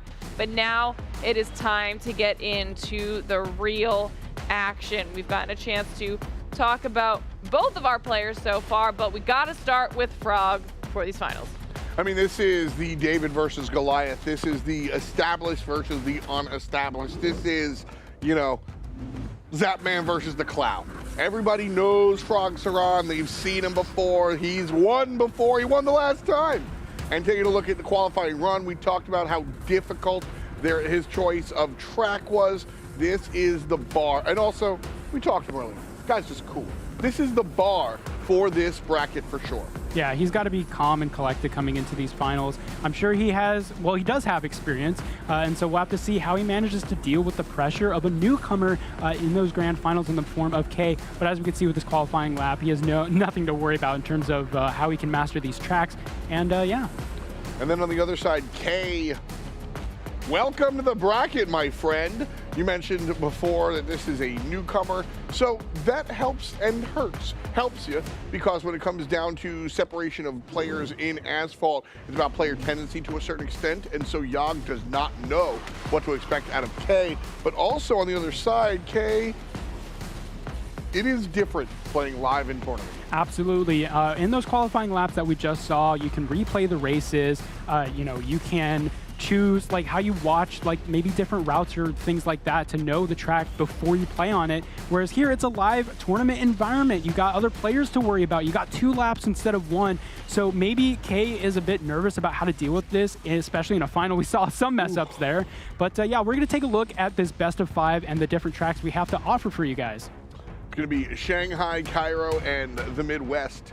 We'll go to Caribbean and New York if we need them. Last time around, we did 4 out of the 5 I think that is very possible this time around as well. Shanghai was pretty interesting. I think U.S. Midwest was the one that separated our players the most last time around, and so again, that's the one I'm looking at. Yeah, we saw with US Midwest some players hitting the walls a lot, which is very unfortunate. It's one of the oldest tracks in the game, so maybe we'll see some of that fumbling here in this best of 5. Well, I hope you guys have reset yourselves because I know it came up quickly. It's time for our iOS bracket finals. The players are ready to go. They are locked and loaded on that first track. Let's dive into it. Jumping right into it. Thanks so much, Glitter, as we jump into our iOS finals. Frog Saran, don't look him in the eyes. He's got the lead just now.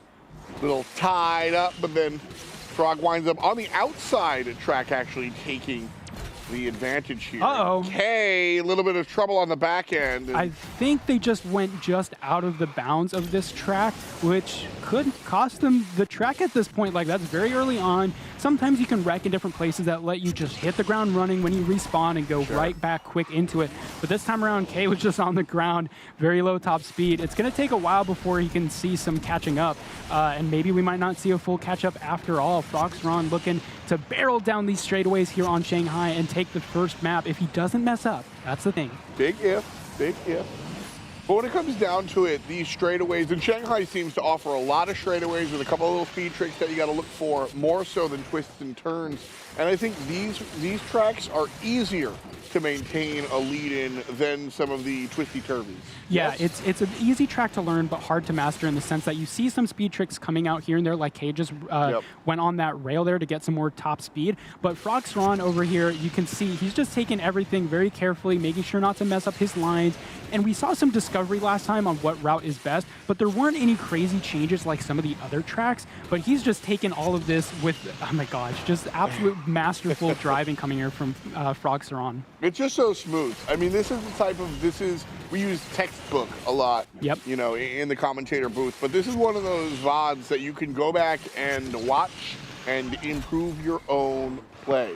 There are some crazy maneuvers that Frog's doing, but there's also just cleanliness. Repeat these lines and you will come closer and closer to finding personal best, because at the end of the day, it's just about keeping it clean. Also, you want to look at the nitro efficiency of these players. Sometimes you'll see them go off barrel rolls with the shockwave, and that is key to getting up to your air top speed. Sometimes we saw K, for example, not quite going up with the shockwave, and that lost some more speed. But as we can see, Froxron taking the first track here in our best of 5. K knows it as well, just sort of dragging along to the finish line. Oh, man. So we've mentioned a lot about the different speed tricks that we can look for. We've also talked a little bit about boost efficiency and finding the proper ways to go ahead and purple yourself, et cetera, et cetera. But one thing that we haven't really mentioned too much of, because we haven't gotten a chance to, is the drift techniques. A lot of the floaty drifts and stuff, is that just because of the car that we're using that we're just not in that direction? Yeah, if you have a really high top speed car, you see a lot of those floaty drifts. We haven't seen a lot of those coming out here, but part of the reason might be because we've seen these big leads, players want to play more safe. They don't want to risk any loss of speed whatsoever, so they're just playing simple. Drift around normally, don't take any crazy nitro punches or anything like that. You know, that's the stuff that really, like, you kind of got to pull out maybe when you're in behind and try to find those extra seconds to catch up when you already know kind of what's going to happen here. So taking those risks, this is what's different about being on this stage, playing for the money rather than just kind of trying to climb the leaderboard. Things change, absolutely. And then there's also, listen, there's also that intangible of everybody's watching. You just don't want to mess that stuff up while the world is watching. And that sounds like something that doesn't, you know, a lot of people are very statistics oriented, and that doesn't wind up on the scoreboard, but it's real. Absolutely. You might get those nerves. And Kay, especially being a newcomer to these types of formats, maybe they got some nerves in that situation. I think the wreck that we saw from Kay last match was a nerves wreck. Absolutely. That one, Kay, we asked them, if we asked them how many times they've run that track, the answer is in the thousands. Probably. And we asked them how many times they've crashed there, the answer is probably less than 3. Yeah. Yeah. You got to watch out for that type of stuff. Those are the things that change when you're sitting there and those split-second decisions that you've made a ton of times. All of a sudden, you know, there's a different light on it. There's a different perspective, and it might slow you down. It changes how you hold your phone. It changes how you your perspective on the tracks, like, oh, are you going to overthink it? Are you going to try and play safe? There's so many different techniques coming into this. It's hard to tell which players are going to choose which routes. Actually, yeah, we're just getting here. We have been asked for a little brief timeout. Kay needs a second, and that's kind of what we're talking about here. Kay just comes through semifinals, winds up leaving it on the field, 3 races in a row, comes into the finals against the previous winner. Listen, I need a breather too, man. I would absolutely ask to take 5. That's the type of stuff that we're talking about. Hopefully, there's a lot of talk about momentum.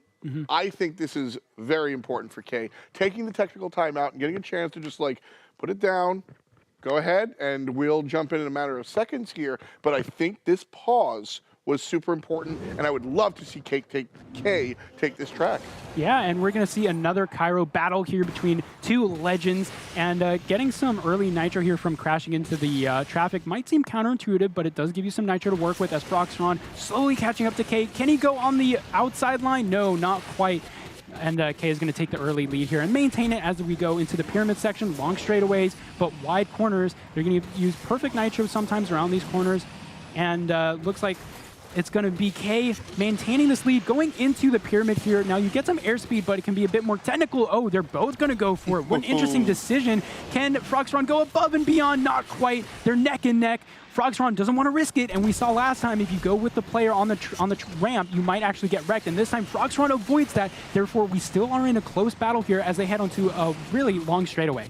Kay's lead actually growing now after the fact, and doing a great job of maintaining composure. Taking that 5 looked like it really worked out for Kay, as they are now significantly in the lead.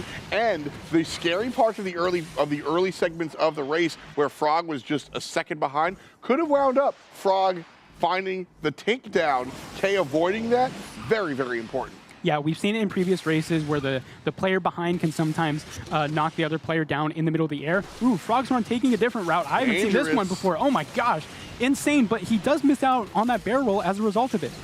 Those are the types of adjustments and adaptations we're going to see Frog take. I actually, listen, not even rooting against anybody here. I'm excited to see the established veteran in number 2, because that means we're going to see some new tech as Froxron tries to retake from Kay. Yeah, and the lead hasn't quite shortened all that much. We might be able to see it here on the straightaway, how both these players take some barrel rolls here, chaining together some nice airtime, and going a bit of a different route here, opting for straight ramps instead of the barrel rolls. And it doesn't look like this lead is going to be given up anytime soon. Kay is super composed. It's growing, if anything. Kay, right here, loses a little bit of the steam, but Kay, I think, was picking it up earlier on. Just a little bit left to go here, and unless Kay makes a mistake, this is going to be the tie up here in the grand finals. One of the scarier parts of the track is this big turn. Both players come out of it, no problem. Finish line, Kay leads. There we go. We have it. Kay taking a race here off of Froxron, and just some clean racing, and it was quite by a big margin there, as we could see from the leaderboard there. And I was quite surprised that some of these tricks that Froxron tried to bring out of the pocket just didn't quite work out, because it messed up some of the future ramps for him. Maybe not planned out quite well, not quite sure. Maybe some nerves being like, I'm in another grand finals, but, it is tough to get used to that situation, Well, that's the decision making that we were talking about earlier on, is that, so these pros have 2 things in mind. They have their run, where they can string together their speed tricks, and then they have just like the micros of those speed tricks in their brain. So all of a sudden, Kay finds themselves in the lead, and then Yag has to go, okay, I'm mid-run, we're halfway through the lap, what speed tricks can I pull out? I don't know if I can tie speed trick B into this ramp. Let's give it a shot. Oops, we can't.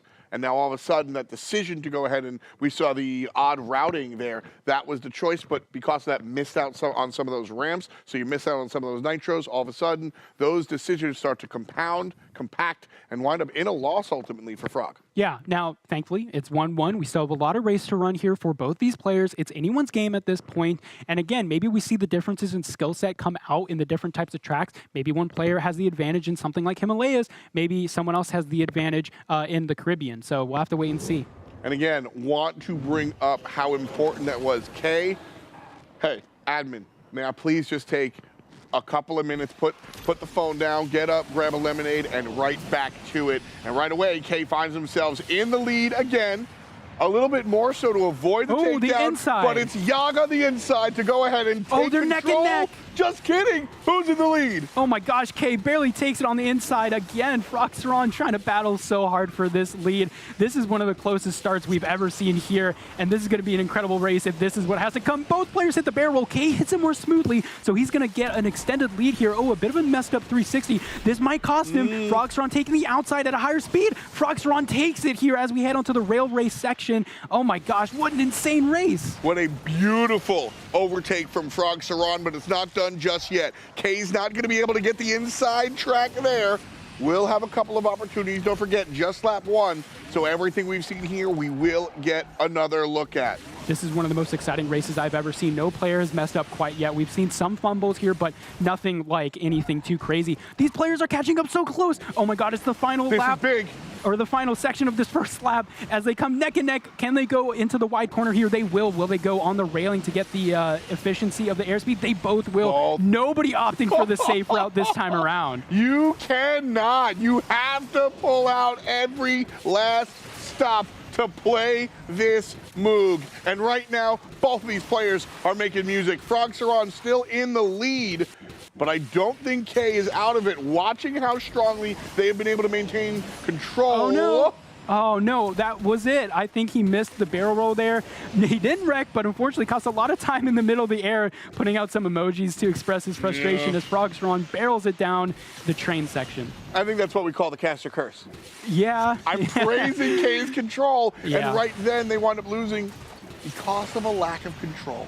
Yeah, it was very unfortunate to see, and something where at that situation, even though you're behind, maybe you don't want to opt for that. You want to go with the safer route because you know you won't mess it up, and that's, you know, that decision-making, that split-second decision-making, and I don't think he made the wrong decision. Just, yeah, maybe you wanted to go for that safer route so you didn't have that weird thing happen, but here we go, Froxeron taking it, making two races here in the grand finals and a one-race lead above K.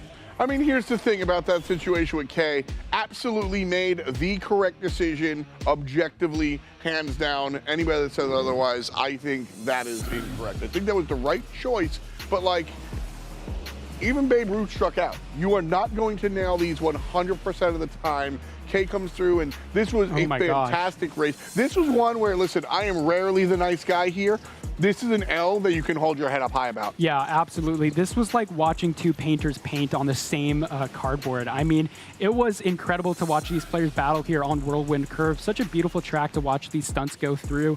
And unfortunately, it was just those little mistakes by K that took it in the end. This was one of the closest first laps we've ever seen, and I was all for it. It was such an incredible thing to witness. And this is what we signed up for, honestly, and right there, just a hair off, going for the fourth barrel, unable to find it, and because of that, Froxeron comfortably swings on by. Froggy now one away from the grand prize. Absolutely. Again, great race we've just seen here on Whirlwind Curve, and maybe that part where you know, some players learn different tracks better.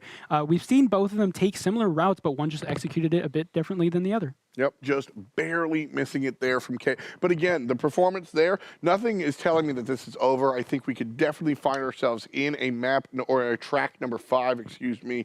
And so looking at what K's been able to do here, what's your takeaway? K is a newer player. You're a veteran of the scene. What is a quick scouting report of K? Well, I think we just witnessed one of the slight errors of like trying to decide to go riskier instead of the safer route. But as we get into another track here on Caribbean, this is one of those opportunities where we can see K maybe opt for safer or riskier routes depending on where they want to go. But that was what I noticed last time around, was that little mistake of trying to go for that risky route where he could have gone safe, might not have caught up, but it would have given him the opportunity. Lots of spins here coming up from Froxeron on the straightaway.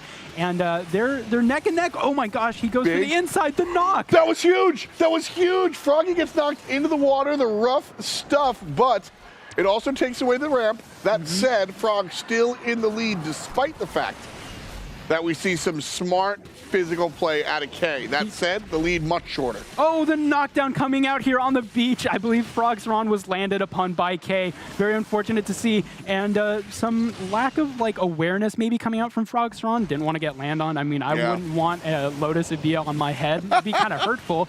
But it does mean you have a Lotus Avia. Yeah, I mean, that's true. I would want one of those, any day of the week. But K, you're extending their lead coming into the end of the first lap. And yeah, there we go. I think this is the scariest moment of the tournament for K. Because this, all you have to do is stay alive. Absolutely. And if you do, you get a one race, it becomes one for the money, and that's it. But this is scarier than Frog's-Ron. Oh no. He landed backwards on the wood, so therefore he couldn't continue the speed, and that's just yet another way that K is going to gain this lead even more.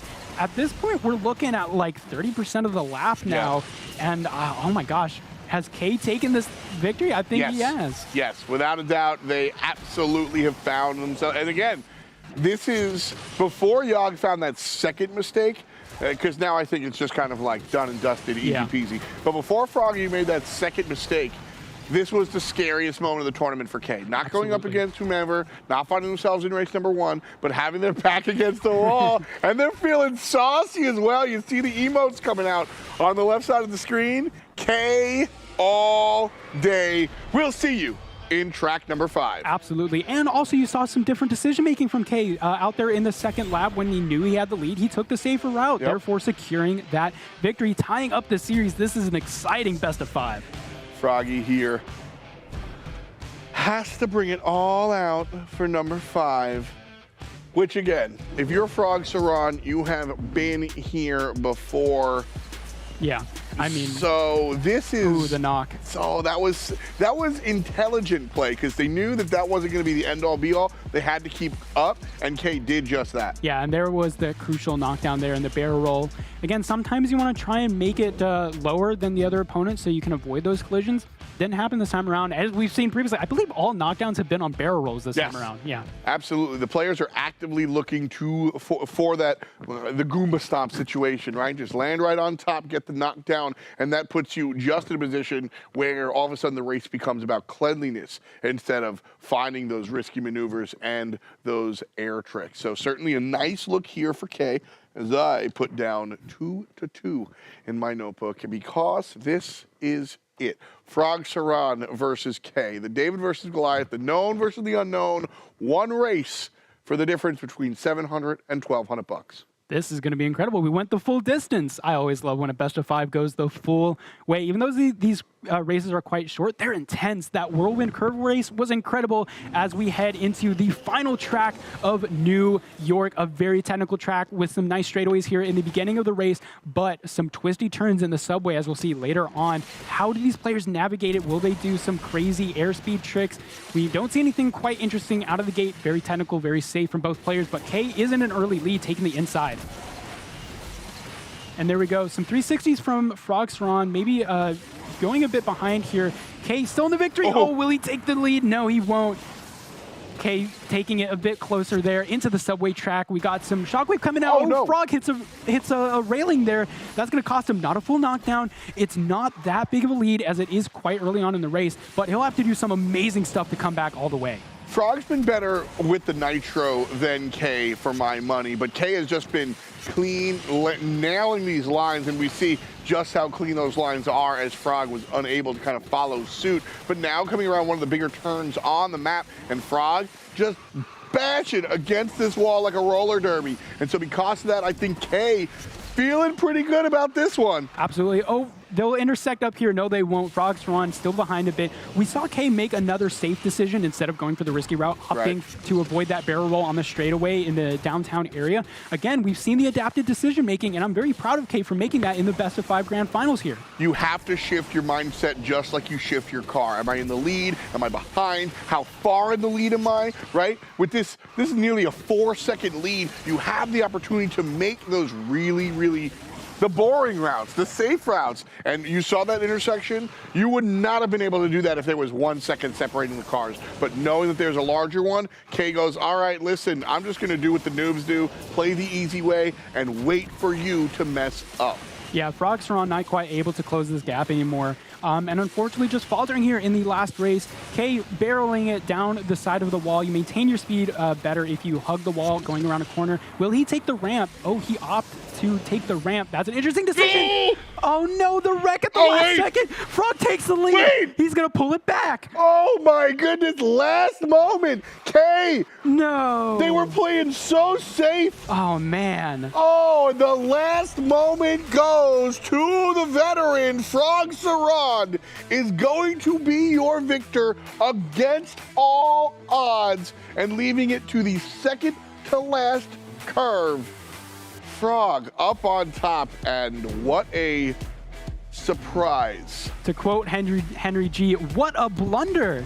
Yes. I mean, incredible blunder coming out from K at that last section. We saw on the first lap, he opted not to take that barrel roll. That made him take the lead and maintain it. But on the second lap, maybe getting a bit too risky, maybe getting a bit too confident. I don't know. That might have been, listen, that might have been it. K, I think, literally one turn away from the grand prize. Oh my gosh. You asked for a close race. I did. We got one. We got one. All right, incredible stuff. I am reeling as this one goes 3-2 to Frogsteron. Glitter, if you just look at the scoreline, you go, yes, of course, Frog won. But if you watch these races, what an incredible journey. That not something that I anticipated. To be fair, I think the decision that Kay made at the beginning, like you were talking about, to take that break to kind of mentally reset was huge for them, okay?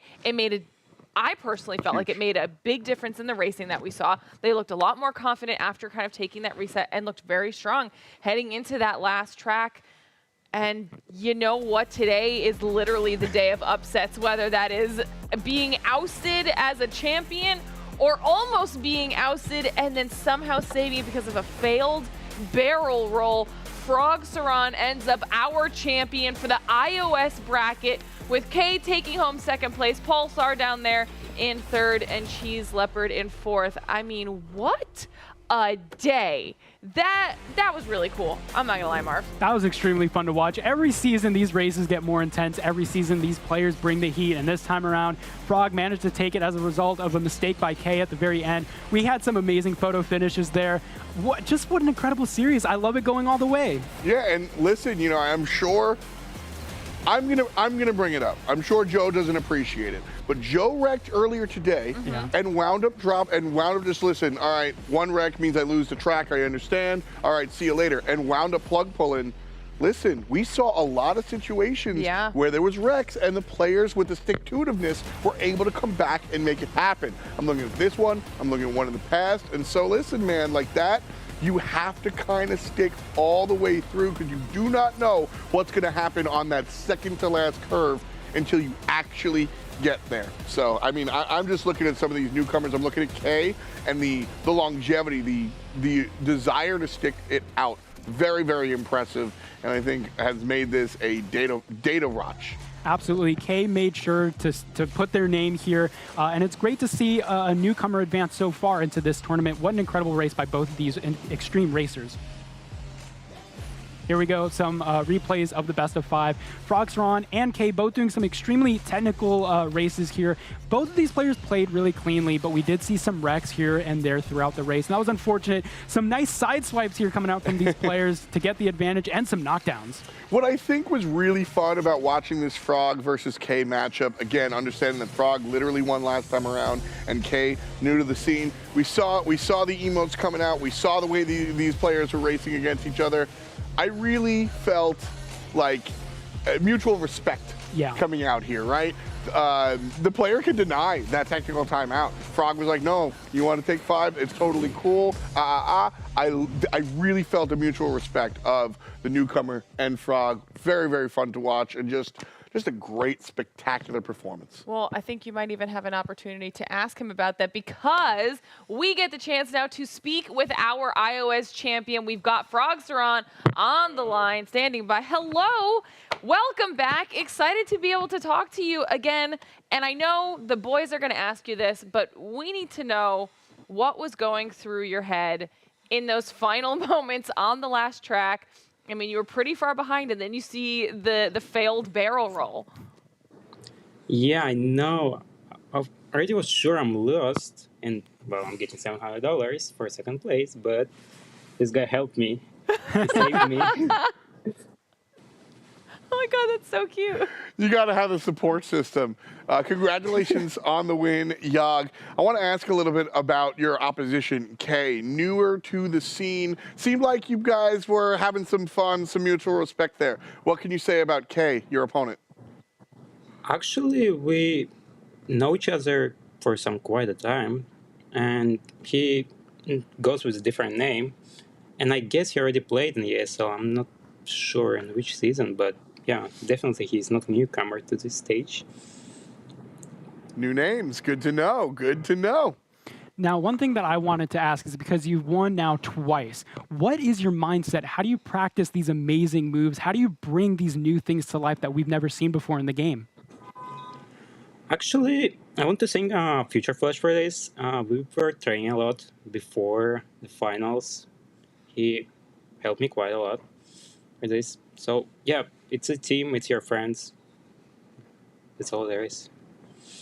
Well, I love that. I love that. Now, like Marv just said, you now back-to-back champion, doing very well for yourself. We're going to let you go, but before we do, as always, give some shout-outs to whoever you want to thank that's helped you along your journey.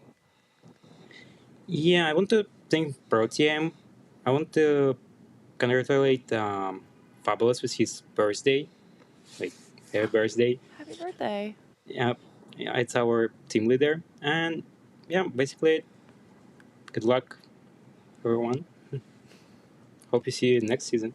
Oh, I think they will definitely be seeing you next season. Congratulations one more time on your win. Impressive, impressive performance.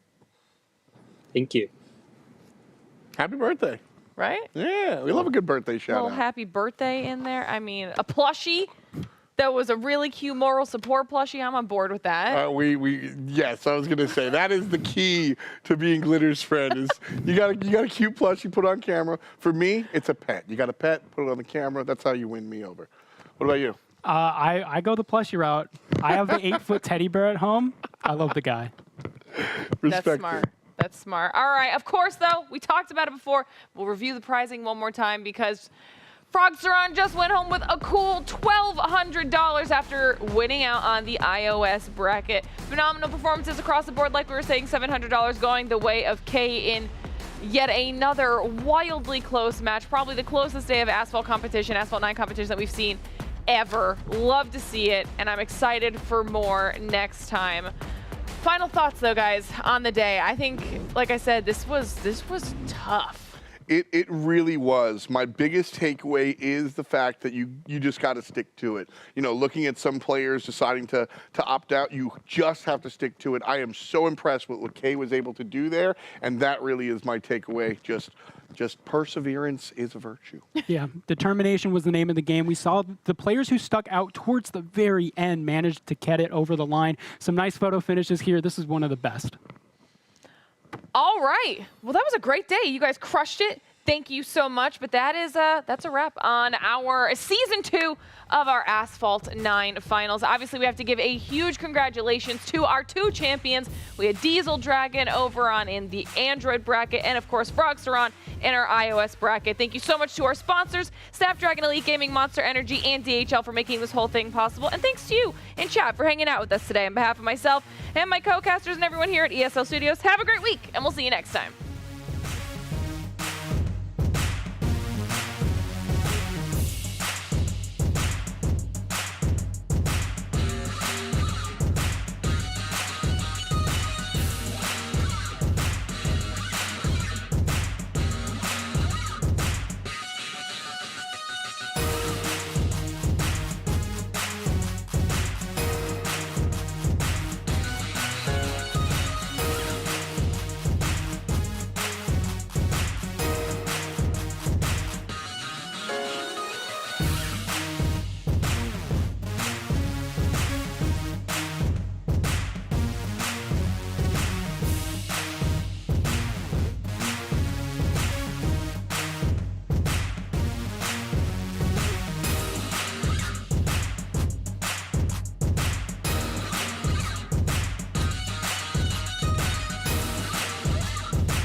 Welcome to the place where dreams come true. Where everything you want can be yours. If and only if you're willing to work for them. You're willing to hurt for them. But most of all, you're willing to be first for them. Ha! Look, I'm going straight to the top. I don't know how I would stop, like it or not. I got some goals that I'm hitting. You hear what I'm spitting? It's hot. Look what I got. Whole lot of passion and pain. The road to success is insane. Stay out my lane, cause I'm on a mission. I'm getting what stands in my way. Yeah, I'm a beast. I wouldn't play with me, baby. The way that I'm training is crazy, and I do it daily. You wanna talk about drive? I got more drive than Mercedes. I've never been lazy. I'm in the room, it's a red alert. You wanna compete? Well, get better first. I got 10 toes in the dirt, push through the hurt just to show them my worth. I'm the best. Yeah, I'm the best. I never stress. I know what's next. I'm who they test, like we playing chess. But I'm unimpressed, so now let me flex. Yeah, I'ma work through the struggle and hurt, cause I know my worth, and I gotta be first. Yeah, I gotta be first. Look, I don't want anyone's sympathy. I understand what is meant for me. I give my focus and energy. If it's meant to be, then it's meant to be. But mentally, I'm undefeated. They hear that and say I'm conceited. Like there's no reason. Like I don't beat them and come back again just to teach them that when you work under pressure, you reach higher measures. They'll try and bring you down, but you cannot let them, and only get better and focus on cheddar. Eye on the prize and you'll become a legend. Like, when I'm in the room, it's a red alert. You wanna compete? Well, get better first. I got 10 toes in the dirt, push through the hurt just to show them my worth. I'm the best. Yeah, I'm the best. I never stress.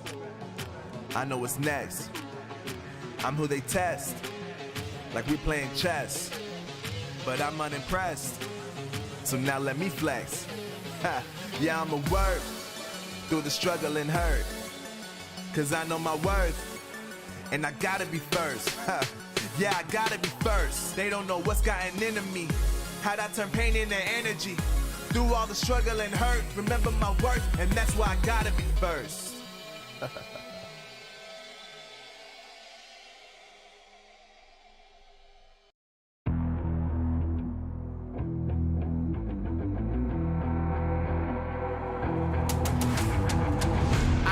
Get it, I'm on the mission, snap any minute, casually winning. Stop tripping on me, stop dissing on me. Yeah, I got a dream, can't take it from me. My fire's burning, I'm always learning. Tell me where to go, man, I'm on a journey. Yeah, I can't explain it, I get excited. Keep it 300, King Leonidas. Strap in, cause it's gonna be a long ride. Working on me every single day and night. There comes a time when your worlds will collide. If it's holding you back, push it right to the side. Ain't got no time for no fear. I work too hard to get here. Ain't got no time for no fear. I work too hard to get here. I don't got the time, put me in, coach. I've been going hard, time to let it show. Everything raw, give it to me now. Let me have the spot, man, it's going down. Gotta get it here, I don't wanna wait. Take